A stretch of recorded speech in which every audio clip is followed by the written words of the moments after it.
आपको फाइल है उसका कोशिश तो ये करो कि प्रिंट निकलवा लो पीडीएफ का। और इसमें सवाल मैंने पिछले 5 अटेम्प्ट में जो भी आ रखे न्यू सिलेबस में वो सारे डाल दिए और काफी अच्छे सवाल थे। लेकिन सवाल अपने सेबी के हमें खौफ ज्यादा रहता है कि भी सेबी के अंदर बहुत ज्यादा टिपिकल आता है, ये आता है, वो आता है, जबकि ऐसा बिल्कुल भी नहीं है। इसीलिए मैं कई बार सेबी की प्रैक्टिकल क्लास को अवॉइड करते हैं, क्योंकि प्रैक्टिकल इतना कुछ होता ही नहीं है कि भी हमें अलग से उसकी क्लास लेनी पड़े। आप खुद भी करोगे तो आप लोगों को लगेगा कि नहीं ये तो मामूली चीजें, अगर हमें रेगुलेशन पता है तो वो आराम से कर सकते हैं।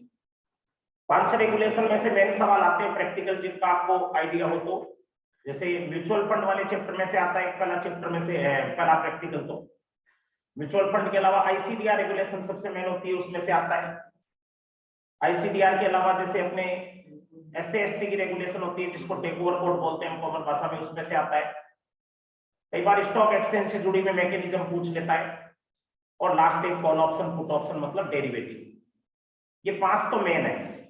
अब इनके अलावा कभी कभी जैसे कोई बाईपेक की रेगुलेशन में से आ गया, या डीलिस्टिंग के में से आ गया, या श्रेय इक्विटी शेयर, या ईएसओपी की, या एलओडीआर की, या और कोई रेगुलेशन कोई हो सकती है बाई चांस डीलिस्टिंग की, तो ऐसी कोई रेगुलेशन में से हालांकि कम आता है। तो मैं आपको हालांकि मैं ये मान के ही करवाऊंगा कि भाई आपको सेबी में कुछ नहीं आता है, ठीक है ना। तो आता है कि नहीं आता है वो आपके ऊपर है, लेकिन हम एक बार क्वेश्चंस को इसी हिसाब से लेंगे, ठीक है ना। तो आप लोग इनको अभी जो मैं टॉपिक बताऊं इनको ध्यान से देखना, और क्वेश्चन पक्का आएगा और उसको आप लोग आराम से इजी वे में सॉल्व कर पाओगे दोनों चीजें। जैसे मैं स्टार्ट में आप लोगों को इसमें म्यूचुअल फंड की एक्सरसाइज दी हुई है, आप म्यूचुअल फंड को देखना। हालांकि पहले मैं जो टॉपिक बताऊं उस पर आप लोग ज्यादा ध्यान रखना कि भाई क्या सर टॉपिक किस तरीके से समझा रहे हैं। देखो म्यूचुअल फंड जो टॉपिक है इसमें 3 प्रकार के प्रैक्टिकल क्वेश्चन बनते हैं, हमेशा से, आज की बात नहीं। म्यूचुअल फंड में 3 प्रकार के प्रैक्टिकल बनती। एक क्वेश्चन बनता है एनडीबी निकालने, एनडीबी पहला क्वेश्चन तो किसका, एनडीबी निकालने का। एक क्वेश्चन जो बनता है वो इसके अंदर अपने आपको गेन कितना हुआ, यील्ड कितना हुआ। एक व्यक्ति ने म्यूचुअल फंड अगर खरीदे, कोई यूनिट खरीदे, तो उसको कितना फायदा नुकसान हुआ उसको निकालने का बनता है। और एक अपने म्यूचुअल फंड में ही होता है front end back and load, उसको निकालने का भी होता है। ऑफलाइन कुछ ज्यादा आगे मैंने इतने प्रिंट निकाले नहीं है, अभी और निकलवाऊंगा उम्मीद नहीं ऑफलाइन दिया होगा। एक बार आप मोबाइल में देखो, अभी मानसू आ जाएगा, वो निकलवा दूंगा सकते स्कैनर में नहीं, स्कैनर में हो सकता है लेकिन स्कैनर में ढूंढने पड़ेंगे। आप म्यूचुअल फंड वाले चैप्टर में देखो मिल जाने चाहिए स्टार्ट हो। अभी मोबाइल पे भी आपको भेजेंगे व्हाट्सएप पे, इसको देख लो भी और निकलवा दूंगा अभी 5 मिनट। हाँ, तो मैं बात कर रहा हूँ, देखो आपको म्यूचुअल फंड के अंदर प्रैक्टिकल 3 टाइप के में बनते हैं, और तीनों टाइप के प्रैक्टिकल आपको मैं बता दूंगा, क्योंकि म्यूचुअल फंड में चौथा कोई टाइप बनता ही नहीं प्रैक्टिकल क्वेश्चन का।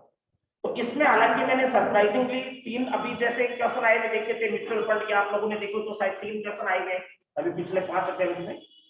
कितने डाले मैंने, 3 4 डाले क्या, हाँ 4-5 डाले में। लेकिन चारों पांचों बात यह है कि 2 पैटर्न क्या है, 3 क्वेश्चन तो एक ही पैटर्न क्या है, और एक क्वेश्चन एनडीबी निकालने का है। Front end load, back and load जो पहले कोई जमाने में खूब आता था उसका एक ही सवाल नहीं आएगा, लेकिन आ सकता है। तो हम तीनों ही पैटर्न के क्वेश्चंस को आपको करवाने की कोशिश करूंगा। देखो एक नॉर्मल इन्वेस्टर के हिसाब से आप सोचो, ध्यान दो। जैसे हम लोग कोई म्यूचुअल फंड कंपनी है उसके यूनिट अगर खरीदे, म्यूचुअल फंड का बेसिक पता तो आपको होगा कि म्यूचुअल फंड की यूनिट क्या करती है, हमसे पैसा लेती है और बाजार में इन्वेस्ट कर देती है, और बाजार में इन्वेस्ट करेगी, उनसे जो कमाई होगी वो अपना कमीशन काटती है, मैं दे देती। ये काम है म्यूचुअल फंड का। तो ये शेयर की तरह ही होता है, लेकिन इसको थोड़ा अलग करने के लिए म्यूचुअल फंड में, क्योंकि ये ट्रस्ट है, तो ट्रस्ट के शेयर नहीं होते, ट्रस्ट की जो यूनिट खरीदी जाती है उसको यूनिट ही बोल दिया जाता है।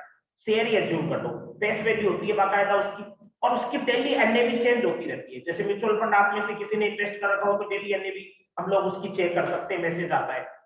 तो एनएवी उस भाव को बोला जाता है, देखो जिस रेट पे आप उसको खरीद सकते हो या बेच सकते हो, एनएवी किसको बोला जाता है। ये एनएवी वैसे तो निकालने का पूरा फार्मूला आपको बताऊंगा। म्यूचुअल फंड जो डेली में इन्वेस्टमेंट करके अपना रखेगा ना, जहां पे हमारे पैसे का, उन इन्वेस्टमेंट की वैल्यू डेली बदलेगी, क्योंकि वो दूसरी कंपनी के शेयर वगैरह होंगे, तो वो इन्वेस्टमेंट की वैल्यू म्यूचुअल फंड की लायबिलिटी घटाएंगे, म्यूचुअल फंड की सारी एसेट्स को जोड़ेंगे, लायबिलिटी को घटाएंगे, तो एनएवी आ जाएगी, और वो एनएवी के आधार पे हम खरीद फरोख्त करते हैं। अब उसमें खरीदने को तो बोला जाता है परचेज, पीओपी भी बोला जाता है, और बेचने को क्या बोला जाता है, रिडम्पशन प्राइस। बेचने को बोला जाता है इसमें रिडम्पशन प्राइस। दोनों टाइम आपको इसमें, हालांकि सवाल क्योंकि मैं पहले आपको front end load back and load के न लेके मैंने जो इसमें आपको पूछा हुआ है उस टाइप के लेऊंगा, फिर लास्ट में front end load back and load के लेऊंगा। तो स्टार्ट में आप लोगों को ये पूछा है, पहले क्वेश्चन से हम शुरू करते हैं, उसमें साथ साथ में जो रूल आएंगे वो मैं आपको बताता जाऊंगा, आप ध्यान देना। म्यूचुअल फंड की सर ने कराई थी कि एक्सरसाइज म्यूचुअल फंड। हाँ देखो फिर इसका, जैसे एक पहला क्वेश्चन आप लोग अपनी पीडीएफ में और में देखना, आर इज होल्डिंग करके दिया हुआ है, अभी जो 2021 में आया है ये क्वेश्चन, जून 2021 में है क्या आप लोगों के पास मिला हो तो देख लो, वरना पीडीएफ मोबाइल में देखो। आर इज होल्डिंग 2000 यूनिट, इसमें दिया हुआ है कि आर के पास 2000 यूनिट है। मैं जैसे आर हूं, मैंने 2000 यूनिट खरीद रखी है, ऐसा ही सेम 2-3 बार आ गया, आप ध्यान दे लो इस पे। R is holding 2000 unit of equity oriented scheme of a mutual fund. Mutual fund की अलग अलग बहुत सारी स्कीमें चलती है, कोई डेब्ट स्कीम होती है, कोई इक्विटी ओरिएंटेड होती है, मैंने उसके ये करा यूनिट खरीद रखे of a mutual fund, and 1000 unit of a डेब्ट स्कीम, और 1000 यूनिट मैंने डेब्ट स्कीम के भी खरीद रखे। 2000 यूनिट तो मैंने खरीद रखे इक्विटी ओरिएंटेड के, और 1000 यूनिट मैंने खरीद रखे डेब्ट स्कीम के, म्यूचुअल फंड के 2000 और 1000 3000 यूनिट खरीद रखे। 7 जून 2020 को ही is interested to redeem these unit. अब मैं इन यूनिट का क्या करवाना चाहता हूं, रिडम्पशन, बेचना चाहता हूं। प्रिवेलिंग एनएवी, एनएवी जो दी हुई है net assets value in unit की, वो दे रखी है जिस एनएवी पे ट्रांजैक्शन होता है, लेकिन एनएवी कौन से दिन की काम में ली जाएगी उसको लेकर के भी एक सवाल होता है। जैसे एनएवी ने 7 जून को बेचना चाहता है, और एनएवी ने 6 तारीख की भी दे दी, 7 की भी दे दी और 8 की भी दे दी, इक्विटी ओरिएंटेड की भी दे रखी है और डेब्ट स्कीम की भी दे रखी है, दोनों की एनएवी दे रखी है 6, 7, 8। ही मेक एन एप्लीकेशन, उसने एप्लीकेशन लगाई है for redemption of above unit, in unit का रिडम्पशन करने की एप्लीकेशन लगाई है 7 जून को 2:30 बजे लगाई है, 2:30 बजे दे रखा है 2:30 PM। Based on given information answer the following, आप इनके आधार पे अपने आंसर बताने आपको। What do you mean by cut off time, cut off time किसको बोलते हैं, और cut off time equity oriented और डेब्ट फंड स्कीम के लिए क्या माना जाता है, सुना है क्या आपने, कट ऑफ टाइम किसको माना जाता है? कट ऑफ टाइम उस डेट को कि भाई कौन से दिन की रेट काम में ली जाती है, कौन से टाइम पे अगर हम एप्लीकेशन लगाएं उसको बोला जाता है कि ये रेट, जैसे आज एप्लीकेशन लगाएंगे तो आज वाली रेट से हमें बेचने का मौका मिलेगा या कल वाली रेट से बेचने का मौका मिलेगा, उसके लिए कट ऑफ टाइम देखा जाता है। दूसरा, what will be the applicable NAV, ये कट ऑफ टाइम क्या लगेगा और एनएवी कौन सी एनएवी है जिसमें मैं ये बेच सकूंगा। एंड तीसरा एक नीचे पूछा, what will be applicable NAV, यही एनएवी कौन सी लगेगी अगर मैंने ये एप्लीकेशन 3:15 बजे लगाई होती, तो 3:15 पे लगाई होती तो कौन सी अपने लग जाती। देखो आपको मैं बता दूं, इनके लिए ये कॉमन सा है, म्यूचुअल फंड का बाजार के अंदर जो भाव चलते हैं उसके आधार पे अपने लेन देन होता है, और एनएवी के आधार पे होगा, एनएवी में से कुछ कमीशन कटता है, हालांकि ये कमीशन की यहाँ पे बात नहीं कर रहा है, ये सिर्फ एनएवी पूछ रहा है कि किस एनएवी पे आपको बेचने का मौका मिले। देखो बाजार का, म्यूचुअल फंड का जो मार्केट है वो 3 बजे क्लोज हो जाता है, दिन 3 PM, सुबह 9 बजे से लेकर के 3 बजे तक का बाजार का टाइम रहता है म्यूचुअल फंड के लिए।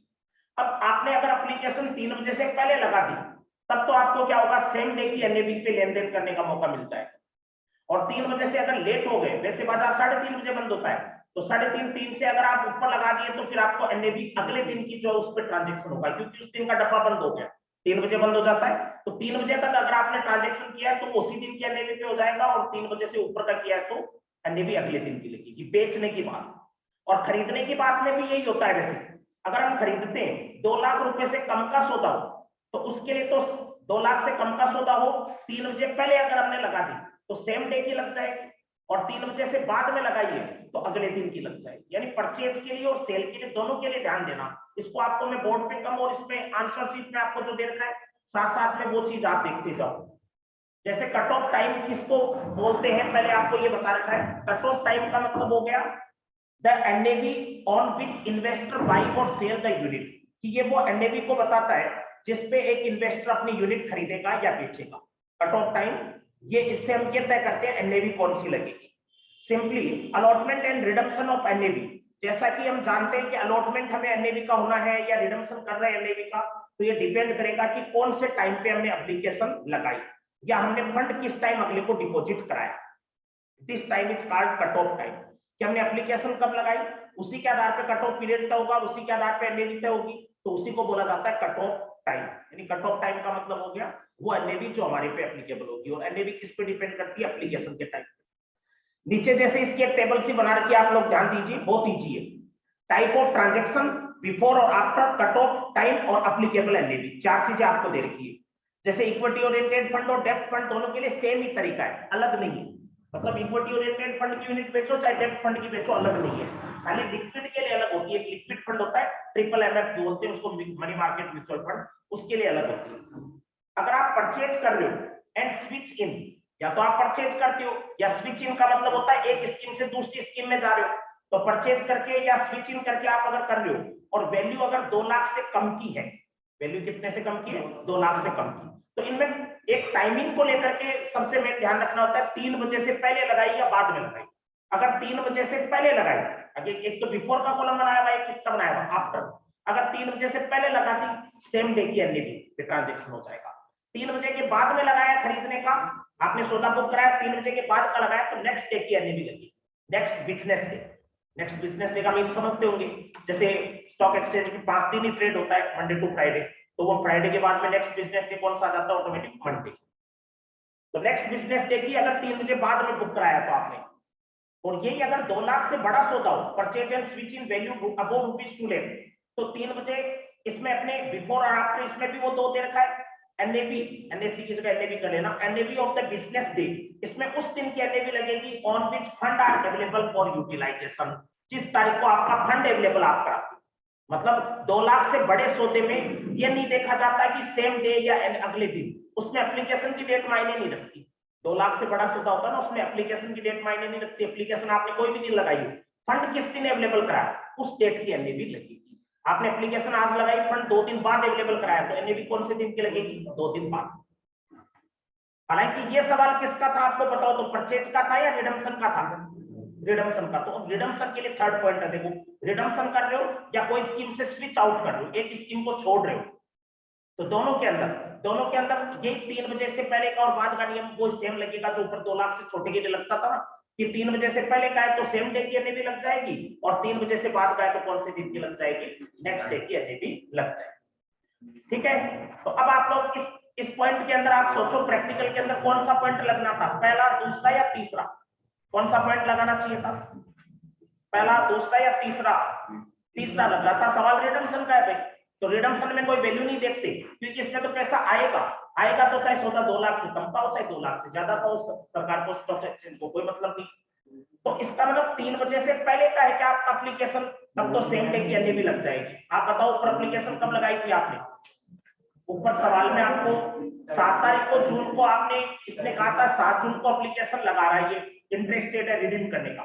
स्टार्ट में देखो आपके पास 2-4 यूनिट है इक्विटी ओरिएंटेड फंड की, 1000 यूनिट है डेब्ट स्कीम की, 7 जून को वो इनका रिडम्पशन करना चाहता है, एनएवी अलग अलग दिन की दे रखी है। नीचे उसने बोला है कि एप्लीकेशन 7 जून को 2:30 बजे लगाई, 2:30 बजे लगाई, तो कट ऑफ टाइम क्या होगा और एनएवी कौन सी लगेगी, तो कट ऑफ टाइम कौन सा दिन को मानेंगे, सेम डे की एनएवी। सेम डे की एनएवी कौन सी है, सेकंड क्वेश्चन में पूछा भी है, सेम डे की एनएवी 7 जून की देख लो ऊपर, 7 जून की एनएवी क्या दे रखी है, इक्विटी ओरिएंटेड फंड की 46 रुपया इस रेट से बिकेगा, और डेब्ट फंड की 34 रुपया। हालांकि इसमें कुछ कमीशन वगैरह कटता है बैक एंड लोड, लेकिन वो यहाँ पे नहीं पूछा, इसने खाली एनएवी पूछी है, तो एनएवी 46 और 34 रुपया ये लग जाएगी। लेकिन थर्ड क्वेश्चन एक नीचे और पूछा है, what will be the applicable NAV, कि एप्लीकेबल एनएवी क्या होगी अगर रिडम्पशन ये 3:15 बजे हो, तो 3:15 पे एप्लीकेशन लगाएंगे, 3:15 तो 3 बजे से ऊपर हो गए, इसलिए कौन सी एनएवी लग जाएगी, नेक्स्ट डे की लग जाएगी। तो आंसर आप लोग बता सकते हो, सेकंड और थर्ड पॉइंट इसने क्या रखा है आंसर में, कि 3 बजे से पहले लगा दी, इसलिए सेम डे की एनएवी लगा रखी है। इक्विटी ओरिएंटेड फंड की 46 हो गई और डेब्ट स्कीम की कितनी हो गई, 34। और दूसरा नीचे आंसर इसने ये भी दे रखा है कि अगर 3:15 बजे एप्लीकेशन लगाई है तो एनएवी नेक्स्ट डे की एप्लीकेबल हो जाएगी, और नेक्स्ट डे की इसने लिख रखी है 8 तारीख 47 और 33। कर सकते हो ये चीज, अगला क्वेश्चन देखिए सेकंड,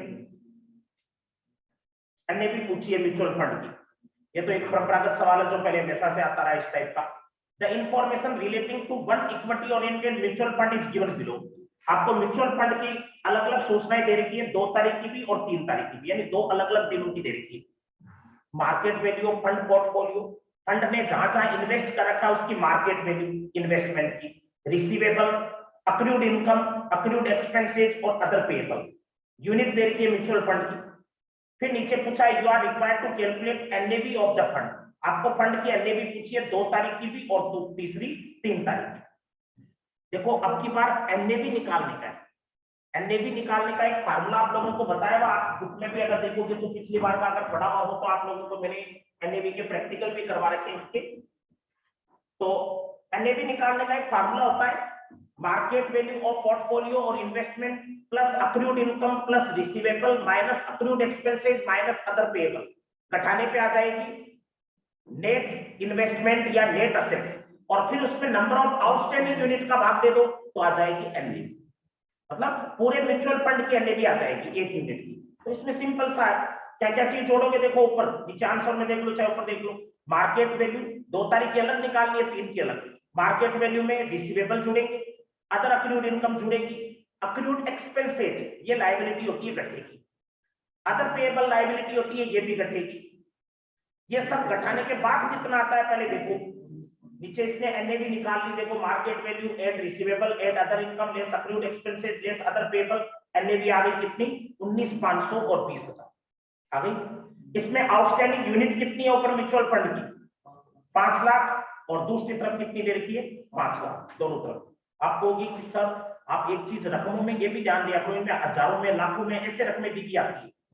अब ये ऊपर वाली रकमें जो थी ना वो तो सारी अपने किस में थी थाउजेंड्स में। आपने देखा हो तो ऊपर सवाल में 1000 लिखा हुआ था, मतलब आपके ये 19,500 आया है नेट असेट्स, ये 19,500 थाउजेंड है ना। तो आप इसमें जो नीचे यूनिट का भाग दोगे वो 5 लाख यूनिट दे रखी है, उसमें 1000 नहीं है, वो तो नंबर ऑफ यूनिट है। तो उसको किस में बदलना थाउजेंड्स में बदलना हो तो 3 शून्य हटा दो, लास्ट की 3 शून्य हटा दी तो 500 यूनिट ही मानो एक तरह से। 500 का भाग दे दो कितना आ जाएगा देखो, 500 का भाग दे देंगे तो कितना आ गया एनएवी 39 और 40 आ। मतलब सारे रकमें थाउजेंड्स में रखो फिर यूनिट को भी थाउजेंड्स में बदल के भाग दे दिया। अब देखो एक सवाल और पूछा उसमें दूसरा क्वेश्चन वो भी देखिए, रमेश इन्वेस्टेड, सेकंड क्वेश्चन देखना उसमें, रमेश ने 1,95,000 रुपए इन्वेस्ट किए फंड में, मैंने पैसे खर्च किए 2 लाख से कम का सोचा है, इन्वेस्ट किए परचेज किया 2 लाख से कम। 2 जनवरी को 2 बजे एप्लीकेशन लगाई थी मैंने, इंटरनेट बैंकिंग सिस्टम से लगाई थी। Calculate the number of mutual fund unit, तो बताइए मुझे म्यूचुअल फंड की यूनिट जो अलॉट होगी वो कितनी होगी। ट्रांजैक्शन कॉस्ट 0 मान रहा है। आप बताओ 2 जनवरी को मैंने 2 बजे एप्लीकेशन लगाई तो एनएवी कौन से दिन वाली से अलॉट करोगे यूनिट, सेम डे वाली से करेंगे। सेम डे की एनएवी कितनी आ रखी है 2 जनवरी की, अभी भी आपने ऊपर निकाली थी 39 आई थी क्या, 39 की रेट थी। तो 1,95,000 रुपए खर्च किए मैंने और 39 की रेट से यूनिट मिलेंगे तो कितनी यूनिट मिल जाएगी आपको कोई पूछे तो। इसमें नंबर ऑफ यूनिट पूछे कि कितनी यूनिट मुझे दोगे, मैं बाजार में 1,95,000 रुपया दे रहा हूं आपको, ये पकड़ो मेरे को यूनिट दे दो। आप कह रहे हैं कि सर आप 39 के भाव है 39 के, मैंने कहा कोई बात नहीं, अब आप कितनी यूनिट दोगे मुझे, 1,95 भागी तो दोगे 39 का, कितनी यूनिट दोगे 500। ठीक है। अब देखो अगला क्वेश्चन से थोड़ा पैटर्न चेंज हो रहा है। अगले क्वेश्चन से अब आपको यील्ड निकालना बता रहा हूं, इसमें कोई डाउट हो दोनों क्वेश्चन में तो आप पूछ सकते हो। देखो यील्ड निकालना, एक इन्वेस्टर खरीदता है तो एनएवी कौन सी लगेगी वो आपको पता चल गया, एनएवी निकालते कैसे कोई म्यूचुअल फंड की वो भी ऑब्वियसली पता चल गया। अब तीसरी चीज इन्वेस्टर अपना रिटर्न कैसे निकाले कि उसको होल्डिंग पे रिटर्न कितना मिला। देखो म्यूचुअल फंड खरीदते ना तो जनरली 3 प्रकार की आमदनी होती है, म्यूचुअल फंड खरीदने पे 3 प्रकार की आमदनी होती है। पहली म्यूचुअल फंड सालाना या एक पीरियड से डिविडेंड देते हैं, एक तो डिविडेंड नकद जैसा कंपनियां देती है वैसी, एक कैपिटल एप्रिसिएशन देते हैं, कैपिटल एप्रिसिएशन ये एक तरह से बोनस शेयर की तरह मान लो, कैपिटल एप्रिसिएशन कई कंपनियां बोनस शेयर भी देती है। तो वैसे ये तो पैसा दोनों का हालांकि नकद ही मिलता है, कैपिटल एप्रिसिएशन में बोनस शेयर तो नकद नहीं होता, लेकिन इसमें क्या होगा, ये भी कैसे मिलेगा, नकद। तो ये दो तो नकद मिलेगा आमदनी के रूप में। एक तीसरी चीज आमदनी क्या चीज की होती है आपको बताओ, भाव का जो डिफरेंस होगा, difference in price, difference in NAV. NAV खरीदते टाइम कुछ और बेचते टाइम कुछ और होती है। एनएवी डेली में कई एसआईपी मैंने ले रखी है, उनके भाव चेंज होते रहते हैं हर महीने। एनएवी कभी डाउन, कभी अप, कभी कोई सी पे खरीदना बेचना उनका होता है। तो एनएवी जैसे खरीदते टाइम मैंने कोई चीज खरीदी 12 रुपया एनएवी की, 12 महीने बाद देखी उसकी एनएवी 18 रुपया हो गई, तो 6 रुपया। ये भाव का अंतर भी तो कमाई है कि खरीदे मैंने 12 की रेट से और बेचूंगा तो किस रेट से बिकेंगे, 18 की रेट से, तो 6 रुपया ये भी कमाया। बहुत ही अंतर भाव, शेयर का भाव होता है वैसे। तो ये 3 प्रकार की आपके अर्निंग होती है। अब आपको कोई पूछे कि आपके म्यूचुअल फंड पे आपको रिटर्न कितना मिला, तो रिटर्न कैसे निकालें परसेंटेज में, ये डिविडेंड जो मिला इसको जोड़ दो, कैपिटल एप्रिसिएशन मिला इसको जोड़ दो, प्लस डिफरेंस इन एनएवी, ये कैसे निकालेंगे, एनएवी 1 माइनस एनएवी 2 बोल दो, NAV at the close of या end of period minus NAV at the beginning of period. मतलब एनएवी एंड की में से कौन सी घटा देंगे, एनएवी शुरू की, और फिर भाग किसका देंगे, जो एनएवी स्टार्ट की होगी, जितने में आपने खरीदा होगा। इन्वेस्टमेंट का रिटर्न निकालना है, तो जितने में खरीदा होगा उसका भाग दे दो और इनटू में क्या कर दो 100। टी बिफोर डिविडेंड कितना मिला उस पीरियड में, सी फॉर हमें कैपिटल एप्रिसिएशन कितना मिला, N1 माइनस N0, बेचा कितने में या एंड में कितने भाव थे, खरीदा था उस टाइम क्या भाव थे, तो तीनों से कमाई आ गई, बटा N0। N0 का मतलब क्या आ गया, खरीदा कितने में, और इनटू 100। अब एक चीज आप और सुनना, ये आप जैसे मान लो 1 यूनिट तो खरीदोगे नहीं म्यूचुअल फंड की, 100 यूनिट, 1000 यूनिट, 500 यूनिट ऐसे खरीदते, तो इसके 2 तरीके होते हैं निकालने। या तो 1 यूनिट का ही डिविडेंड लिखो, 1 यूनिट का ही कैपिटल एप्रिसिएशन लिखो, 1 यूनिट का ही एनएवी प्लस माइनस ये लिखो एंड का और स्टार्ट का, और एक का ही बटा में भाग दो इनटू 100 करो, तो भी आंसर वही आएगा। और चाहे तो आप 1000 यूनिट खरीदते हो, 1000 का डिविडेंड लिख लो, फिर 1000 का ही क्या लिखना, कैपिटल एप्रिसिएशन 1000 के ही भाव और बटा में 1000 की यूनिट का परचेज प्राइस, यानी या तो पर यूनिट निकाल लो या टोटल यूनिट पे निकालो, आंसर सेम ही आना है, वो तो दोनों अलग अलग ऑप्शन है आपके, ठीक है ना। तो इसके आधार पे देखो हम क्वेश्चन अगला पढ़ रहे हैं। म्यूचुअल फंड, एक म्यूचुअल फंड जो है शोन एनएवी, एक म्यूचुअल फंड जो उसने एक तरह एनएवी दिखाई है ऑफ रुपीज 11.60, कितनी एनएवी दिखाई है, करा 11.60 at the commencement of year, वर्ष के प्रारंभ की एनएवी दी थी। ये किसकी दी हुई है, बिगनिंग की एनएवी की, बिगनिंग में इतनी एनएवी थी। At the end of year, year के एंड में एनएवी इंक्रीज टू 12.5, एनएवी बढ़ करके कितनी हो गई, क्वेश्चन के लास्ट में दिया हुआ रहता है जनवरी ये कब का आया है। अब इसके अंदर में देखो तो जैसे दिसंबर 19 का है, दिसंबर 19 एंड लिखा हुआ ना, तो दिसंबर 19 में आया। देखो इसमें आपको एनएवी स्टार्ट की दे रखी है 11.60, एंड की दे रखी है, ये क्वेश्चन बहुत बार आता है इस टाइप का जो अभी मैं बता रहा हूँ। एंड की एनएवी दे रखी है 12.5, ये तो स्टार्ट की और एंड की वैल्यू हो गई।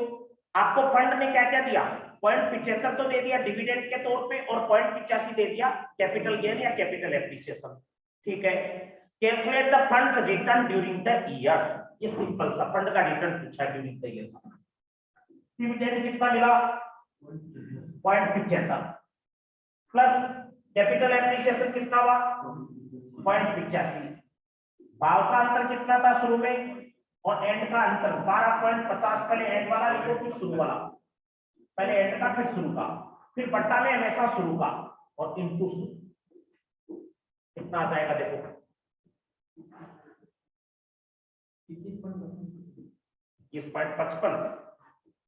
21.55% ये रिटर्न आ गया।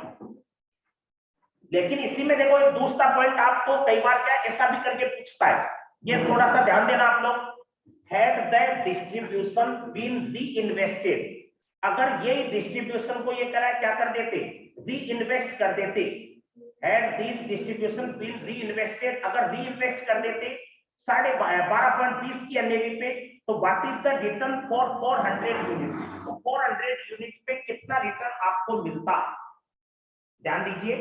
अगर ये कह रहा है आप इसको री इन्वेस्टेड कर देते 0.75 और 0.85 की जो ये इनकम होती है, कई बार हमें क्या बोलता है कि आपको जो डिविडेंड मिलेगा और सर कैपिटल एप्रिसिएशन होगा, आप इसको नकद क्यों ले रहे हो, मैंने कहा फिर मैं क्या करूं, तो इसने कहा आप सब इनसे भी वापस यूनिट ही खरीद लो, यूनिट खरीदोगे, यूनिट की संख्या भी फिर आपकी और बढ़ जाएगी।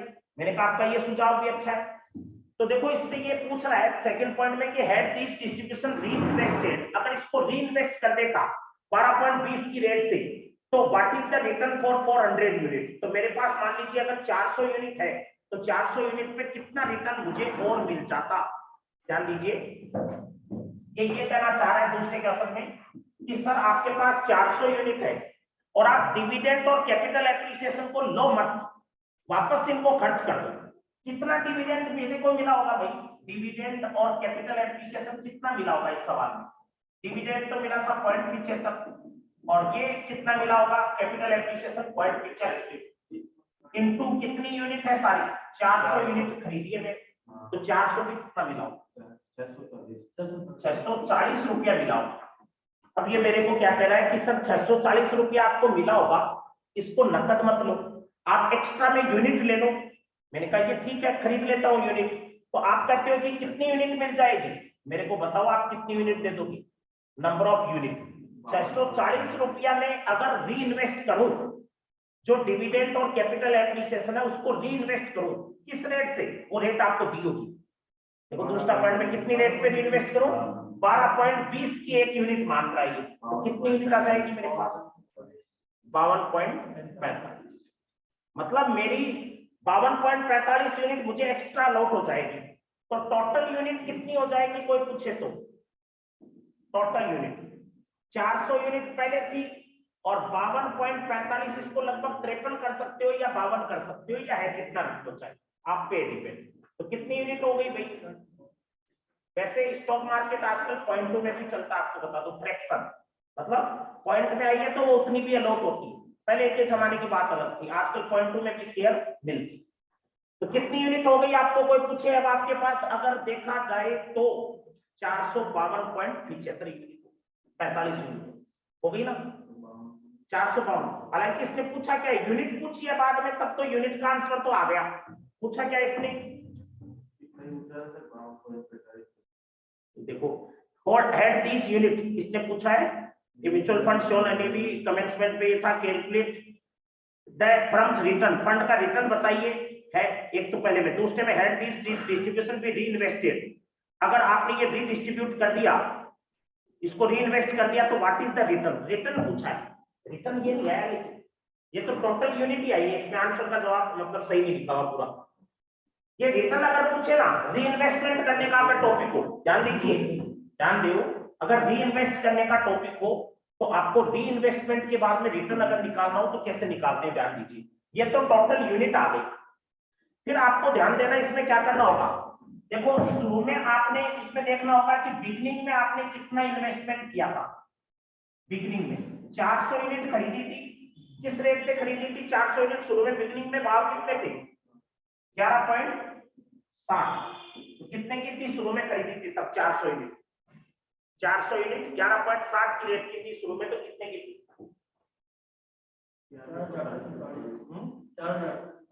4,640। ध्यान देना बिगनिंग के बाद में एंड में ये कितने की है, एंड में सुनो सुनो ध्यान दो, एंड में यूनिट 400 नहीं, एंड में कितनी हो गई, अगर रीइन्वेस्ट कर दोगे तो यूनिट हो गई 452.45 और एक यूनिट की रेट कितनी है लास्ट में 12.5। एंड वाली रेट देखो, एंड वाली ये खरीदी है उसकी रेट अलग दी है, एनएवी खरीदी है उसकी एवरेज एनएवी दी होती है, शुरू की एनएवी अलग होती है, एंड की एनएवी अलग होती है और खरीदने की एनएवी एवरेज अलग होती है। तो एंड की कितनी है 12.5, तो कितने के हो गए आपके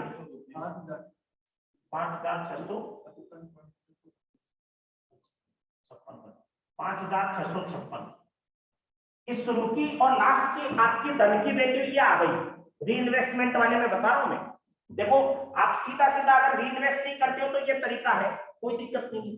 रीइन्वेस्ट कर देते हो तो आपको क्या करना होता है, डिविडेंड और कैपिटल एप्रिसिएशन की रकम निकाला करो, उसमें कितनी यूनिट आ जाएगी वो यूनिट निकाला करो, टोटल यूनिट कितनी होगी ये निकाल ली। अब स्टार्ट में तो 400 यूनिट के भाव ये हो गए, लास्ट में आपकी यूनिट हो गई ये रीइन्वेस्टमेंट होने से, उसके भाव हो गई ये, कितनी कमाई करी भाई, एंड में से शुरू की वैल्यू अगर घटा के देखो कितने की कमाई होगी, मतलब इस फार्मूले को ही लगा लो चाहे, लेकिन उसमें फार्मूला क्या लग जाएगा, n1 माइनस n0 बटा n0 इंटू 100। मतलब अब परसेंटेज में यील्ड निकालना हो ना इन्वेस्टमेंट वाले में, तो डी प्लस सी मत लगाना। क्यों? डी प्लस सी को तो क्या कर दिया आपने, री इन्वेस्ट कर दिया, तो वो अपनी जेब में नहीं है। तो n1 माइनस n0 बटा n0 इंटू 100 ही कर देना, तो परसेंटेज में आ जाएगा। n1 माइनस n0 मतलब इनका आंसर कितना हुआ देखो, 1016 बटा n0 शुरू में फंड की वैल्यू कितनी थी, 4640, ये पूरे फंड की आ गई, और इंटू 21.9 ये आ गया। अब आप एक चीज मेरे को ध्यान देना, सुनो और बताना, अरे ध्यान दो ये चीजों में। देखो इधर वाले में पर यूनिट निकालेंगे तो आराम से सेट हो गया था, पर यूनिट की तो लिखे थे आपने रिटर्न और ये सब। आप चाहते तो पूरे एक 400 यूनिट को भी पूरा कर करके लिख सकते थे इन सबको, बात हो जाती है आंसर पे। यहाँ पे रिटर्न आया 21.55 और यहाँ पे रिटर्न आया 21.89। कुछ ज्यादा क्यों आया उधर रिटर्न? हमेशा री इन्वेस्टमेंट वाले में ज्यादा आएगा, आपको बता दूं क्यों। क्योंकि अगर हम कोई चीज को, ये एक तरह से सिंपल इंटरेस्ट की तरह और ये हमेशा कंपाउंड इंटरेस्ट की तरह, तो कंपाउंड इंटरेस्ट मतलब जो कमाई थी उसको भी वापस इन्वेस्ट कर दिया, तो कमाई को इन्वेस्ट कर दिया तो कमाई से फिर कमाई चालू होगी ना, कमाई को इन्वेस्ट करके उससे भी कमाई चालू हो गई। ब्याज को एक तरह से मूलधन में बदल दिया, एक तरह से इन्वेस्ट को प्रिंसिपल, तो उसमें रेट हमेशा थोड़ी क्या आएगी, ज्यादा। कई बार आपको ये बोल देगा कि कंपेयर करो क्या करना चाहिए, रीइन्वेस्ट करना चाहिए कि नहीं, तो वैसे तो सीधा सा जवाब होना चाहिए क्या करना चाहिए, रीइन्वेस्ट, लेकिन करके बताना अगले रेट में कितना फर्क है। ऐसा ही सवाल आगे और भी आएगा और समझ में आ जाएगा आपकी। देखो नीचे एक क्वेश्चन और दे रखा है सेम, ऐसा सा ही लग रहा है कि ए म्यूचुअल फंड जून 19 का ये, ए म्यूचुअल फंड हैविंग 300 यूनिट, एक म्यूचुअल फंड जिसकी 300 यूनिट है, उसकी एनएवी आपको शुरू की दे रखी है 8.75 और एंड की दे रखी है 9.45। म्यूचुअल फंड के पास दो ऑप्शन है आपके पास कि आप 0.75 डिविडेंड के तौर पे और 0.60 कैपिटल एप्रिसिएशन के तौर पे दे सकता है वो, या ये वो डिस्ट्रीब्यूशन को रीइन्वेस्ट कर दे, एवरेज एनएवी दे रखी है 8.75 उस पे, what difference it would make in terms of return available and which option is preferable. अब की बार पूछ लिया ना कौन सा ऑप्शन क्या होगा प्रेफरेबल, तो सवाल सेम है। मैं सुबह शाम को जब शाम को बना रहा था ये, तो मेरे को लगा कि दोनों एक जैसे ही सवाल है, मतलब बाद में रकमों का ही फेर लगा और कुछ नहीं है। जैसे इसमें रकमें क्या आ जाएगी बताओ, इसमें आप अगर रीइन्वेस्ट नहीं करते हो तो पहले ऑप्शन में क्या होगा, डिविडेंड कितना दे रहा है इसमें 0.75, कैपिटल एप्रिसिएशन कितना हो रहा है 0.60, N1 कितना है पीरियड के एंड की वैल्यू 9.45, स्टार्ट की वैल्यू 8.75, बट्टा में टोटल बट्टा में N0 8.75 और इनटू में 100।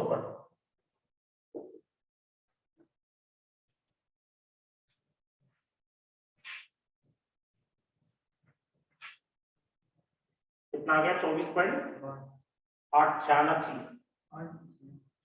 हाँ वो थोड़ा बहुत प्रकार सकता है मामूली बहुत, इसने क्या टोटल की वैल्यू करके रखा है एक ही बात। तो ये तो आप लोगों को रीइन्वेस्ट करे बगैर आपने निकाल दिया, लेकिन अगर रीइन्वेस्ट कर देंगे तो क्या होगा बताओ। रीइन्वेस्ट करें तो इधर वाले तरीके को देखना आप, पहले डिविडेंड और इसकी इनकम कितनी होगी वो बताओ। डिविडेंड कितना दे रही है कंपनी 0.75, ये सेकंड पॉइंट में पूछ रहा है कि अगर ये रीइन्वेस्ट कर दे तो उस पर रिटर्न ज्यादा आएगा, क्या आएगा ऑब्वियसली। कितने सारे यूनिट कितने खरीदे, यूनिट की संख्या देखिए 300, तो 300 से गुणा कर दो कितना आमदनी होगा डिविडेंड और कैपिटल एप्रिसिएशन का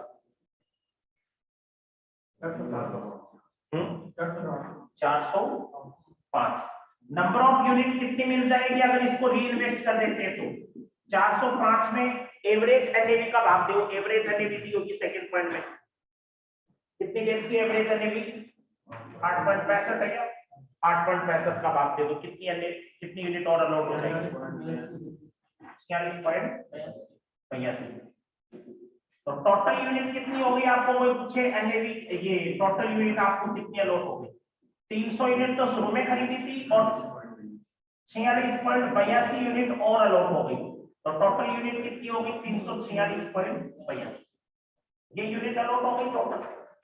अब आप क्या आपको याद रहा क्या पिछले में मैंने कैसे निकलवाया था? N1 माइनस N0 वाला फार्मूला। आप पहले एनएवी बिगनिंग की बताओ सारी कितनी है? NAV of that fund in beginning में हमारे पास 300 यूनिट थी शुरू में। 300 यूनिट शुरू में एनएवी क्या रेट से खरीदी हुई थी? 8.75 थी क्या शुरू में? तो 8.75 के हिसाब से देखो शुरू में कितनी थी? 2625 रुपए। यही एनएवी बिगनिंग के बाद एंड में कितनी हो गई? एंड में 300 यूनिट नहीं लिखनी, कितनी लिखनी है? 346.82 और इनटू लास्ट में एनएवी कितनी है? 9.45 3000.44। अब आप इसका भी परसेंटेज रिटर्न निकाल लो। इसमें फार्मूला पूरा नहीं लगाते, रीइन्वेस्ट कर दिया तो N1 माइनस N0 कर दो। 3277.44 माइनस 2625 बट्टा क्या जाएगा? N0 2625 और इनटू 100 कर। रिटर्न मामूली सा फर्क आता है 24.85। सेंसा आ गई इसमें तो दोनों अच्छा गलत कर दिया क्या? 23.43 सारा कर दो। पहले वाले का आंसर ये 23.43 सही था। मेरी बुक में चेंज किया आपका आंसर 23.43 और दूसरे में कितना आ रहा है? 24.85 या 86। तो दूसरे में ज्यादा है, इसमें काफी गेप आ गया, 1% से भी ज्यादा मतलब एनएवी बढ़ गई ना, लास्ट में 9.45 हो गई, काफी ज्यादा है शुरू वाली। अगला देखिए इसके बाद में चौथा क्वेश्चन भी सेम इसके जैसा ही है, इसके जस्ट नीचे दिया हुआ आप कर सकते हो क्या? दिसंबर 18 में भी आया हुआ है जैसा ही। ये म्यूचुअल फंड एनएवी बिगिनिंग में 11.5, एंड में एनएवी दे रखी है 12.10। मीनवाइल इसी दौरान डिविडेंड इतना और कैपिटल गेन इतना। What is the fund return? Fund का रिटर्न क्या होता? ये फार्मूला लग जाएगा इधर वाला। एट दीज फंड रीइन्वेस्टेड, अगर इसको रीइन्वेस्ट कर दें 11.80 पे तो आप what is the return for 200 unit? Same ही चीज पूछिए, तो इस चीज को आप लोग खुद कर लेना चाहिए, ठीक है। तो इसमें देखो अभी 5 चांस में 5 सवाल आए, वो पांचों आपको मैंने बताए। 3 सवाल तो ये एक सेमी पैटर्न के आ गए। 2 सवाल शुरू में क्या चीज के आए थे? एक तो आपने शुरू में निकाला था क्या कट ऑफ टाइम वगैरह को निकाला था, कट ऑफ टाइम। और कट ऑफ टाइम के अलावा एक दूसरा सवाल भी अच्छा आया था, उसमें पूरे फंड की एनएवी निकाली थी 2 दिन की, जिसमें आपने फंड की मार्केट वैल्यू रिसीवेबल जोड़े थे, उसके अंदर लेस किया था बाद में पेबल को और फंड की वैल्यू। यहाँ पे किसकी हम निकाल रहे हैं? एनएवी दी है, हम तो उसका रिटर्न निकाल रहे हैं कि कितना कमाई था। एक आप बताओ front end load back and load के भी सवाल बताओ क्या क्या? उसका तीसरी वैरायटी बनती है आपकी बुक में या इसके अंदर में कोई पुराना सवाल हो तो बता देता हूँ। एक सवाल उसका, हालांकि उसका आया नहीं है बिजनेस सिलेबस में, ओल्ड में जरूर आते थे उसके। आपकी बुक में या इसके अंदर में कोई एक आधा सवाल हो तो वो बता देता हूँ। फ्रंट एंड लोड और बैक एंड लोड।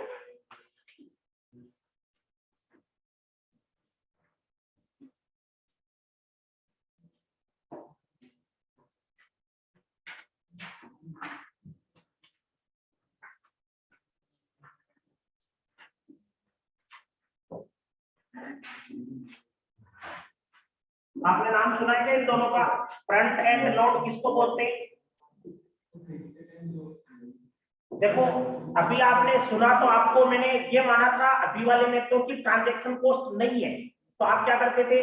जितना फंड खर्च करना होता था सीधा एनएवी का भाग दे देते थे कि 1 यूनिट इतने में खरीद रहे हैं। ऐसा रियल में नहीं होता।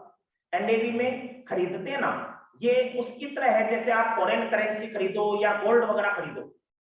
सोने की जैसे कोई चीज खरीदनी है, गोल्ड की ज्वेलरी वाली दुकान पर जाएंगे तो बाजार भाव से वो थोड़ा ऊपर लेगा आपसे पैसे, और आप उसको बेचना चाहोगे तो वो थोड़ा सस्ते में खरीदेगा आपसे। होता है कि नहीं? मतलब वो बीच में कुछ दलाली एक तरह से काटता है।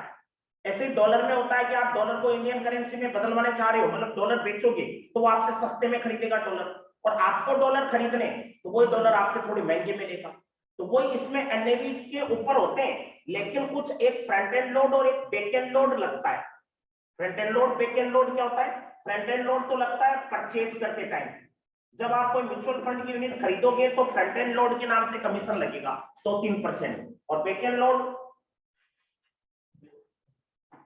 सेल करते टाइम लगता है।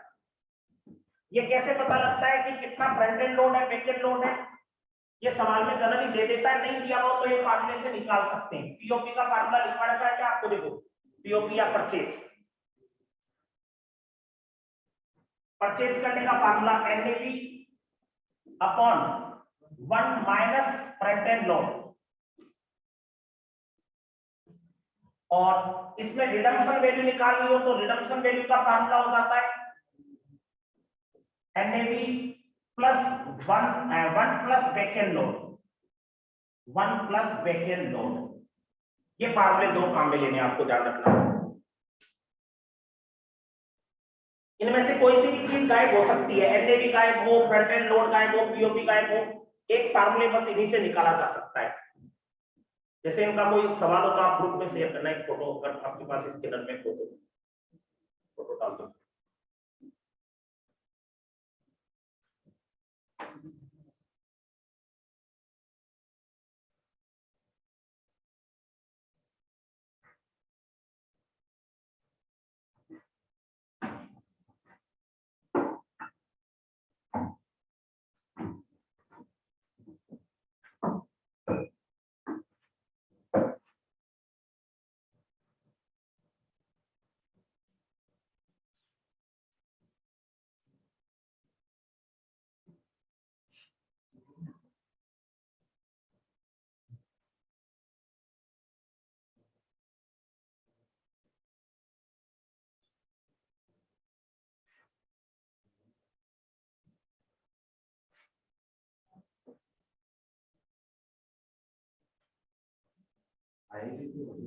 देखो, एक क्वेश्चन आपको ग्रुप में डाला है, सुपर म्यूचुअल फंड के नाम से देखना। एक जैसा इसमें आता है, कोई चेंज नहीं होता, वो सवाल एक ही वैरायटी का, अपने अगर फ्रंट एंड बैक एंड का आता ना तो एक ही वैरायटी का। देखो इसमें क्या पूछा हुआ है, super mutual fund has launched a scheme named super bonanza. इसने सुपर बोनांजा नाम से कोई स्कीम लॉन्च की है। Then NAV of the scheme is 12 रुपया। एनएवी जो स्कीम की 12 रुपये दे रखी है, 12 रुपया पर यूनिट। रिडम्पशन प्राइस और ऑफर प्राइस दे रखा है। रिडम्पशन प्राइस आपको 11.65 सस्ता दिया हुआ रहेगा।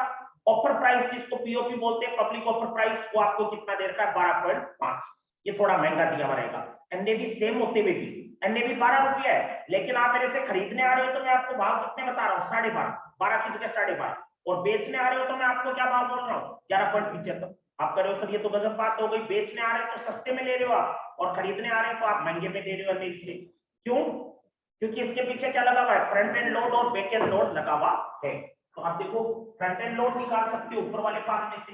पीओपी, पीओपी आपको इस सवाल में कितना दे रखा है? मतलब पब्लिक ऑफर प्राइस, खरीद कितने में सकते हो आप? 12.5 बोला था ना, ऑफर प्राइस 12.5। एनएवी कितनी दे रखी है सवाल में? 12 बटा 1 माइनस फ्रंट एंड लोड पूछा है, पता नहीं अभी कितना है फ्रंट एंड लोड। निकाल सकते हो क्या आप? 12, ये गुणा हो जाएगा आपस में तो क्या हो जाएगा? 12.5 माइनस 12.5x बराबर 12 आ गया। फिर माइनस के 12.5x बराबर 12 में से ये 12.5 घट जाएंगे तो क्या बचा? 0.50। केवल x बराबर क्या आ जाएगा? 0.50। ये माइनस के है इधर, ये भी माइनस के, तो माइनस माइनस तो कट गया, बट्टा भाग दे दो 12.50 का। फिर जो है ना उसको इनटू 100 कर देना, परसेंटेज में आ जाएगा। ये परसेंटेज में निकला जाता है। यहाँ तो बट्टा के नीचे तो लिखा जाता है, जैसे मान लो 4% तो 0.04 लिखेंगे, लेकिन अब परसेंटेज में निकाल सकते हो, इनटू 100 कर दो, 4% आ गया 4। तो ये तो आ गया फ्रंट एंड लोड। अगर फ्रंट एंड लोड दिया हुआ होता सवाल में, पीओपी निकालने को बोलता तो एनएवी बट्टा 1 माइनस 4% कैसे लिखते? 0.04।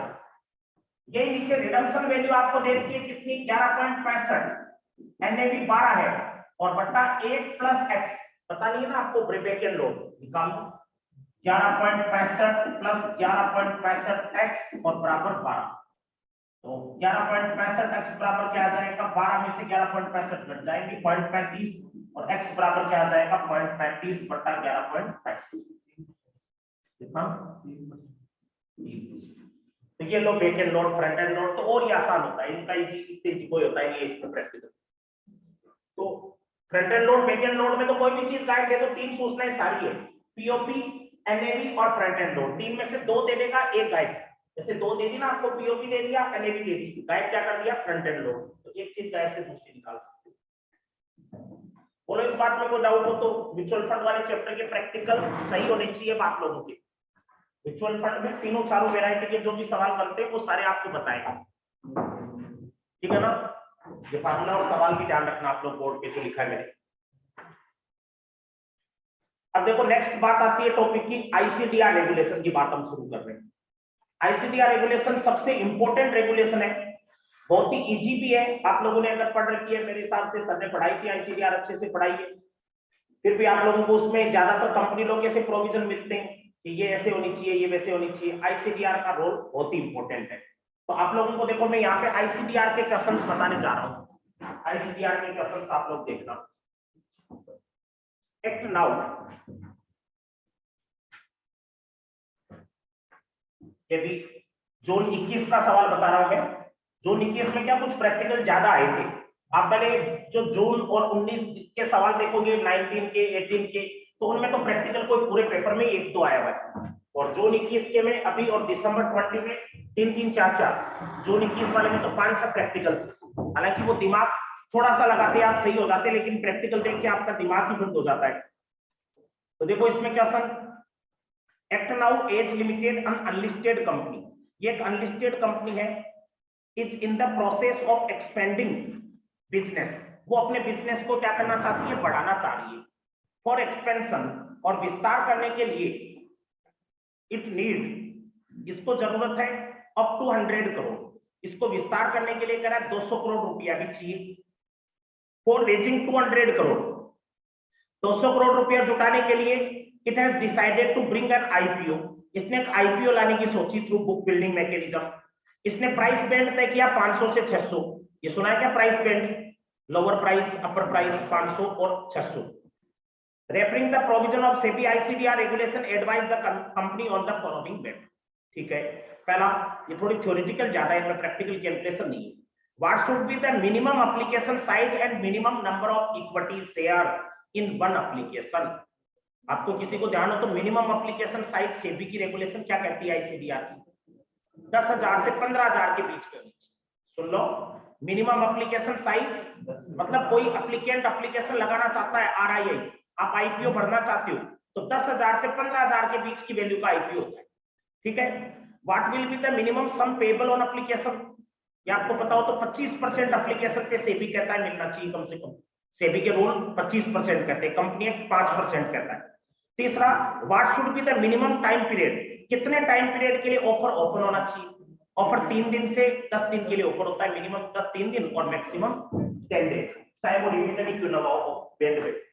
तो देखो इसमें पहला क्वेश्चन थोड़ा सा जरूर प्रैक्टिकल है, what should be minimum application size, minimum application value क्या होनी चाहिए, तो आपका जवाब क्या हो जाना चाहिए, 10,000 टू 15,000 रुपीज। आप चाहो तो आंसर को पढ़ोगे तो उसमें भी ये मिल जाएगा पहले से लिखा हुआ।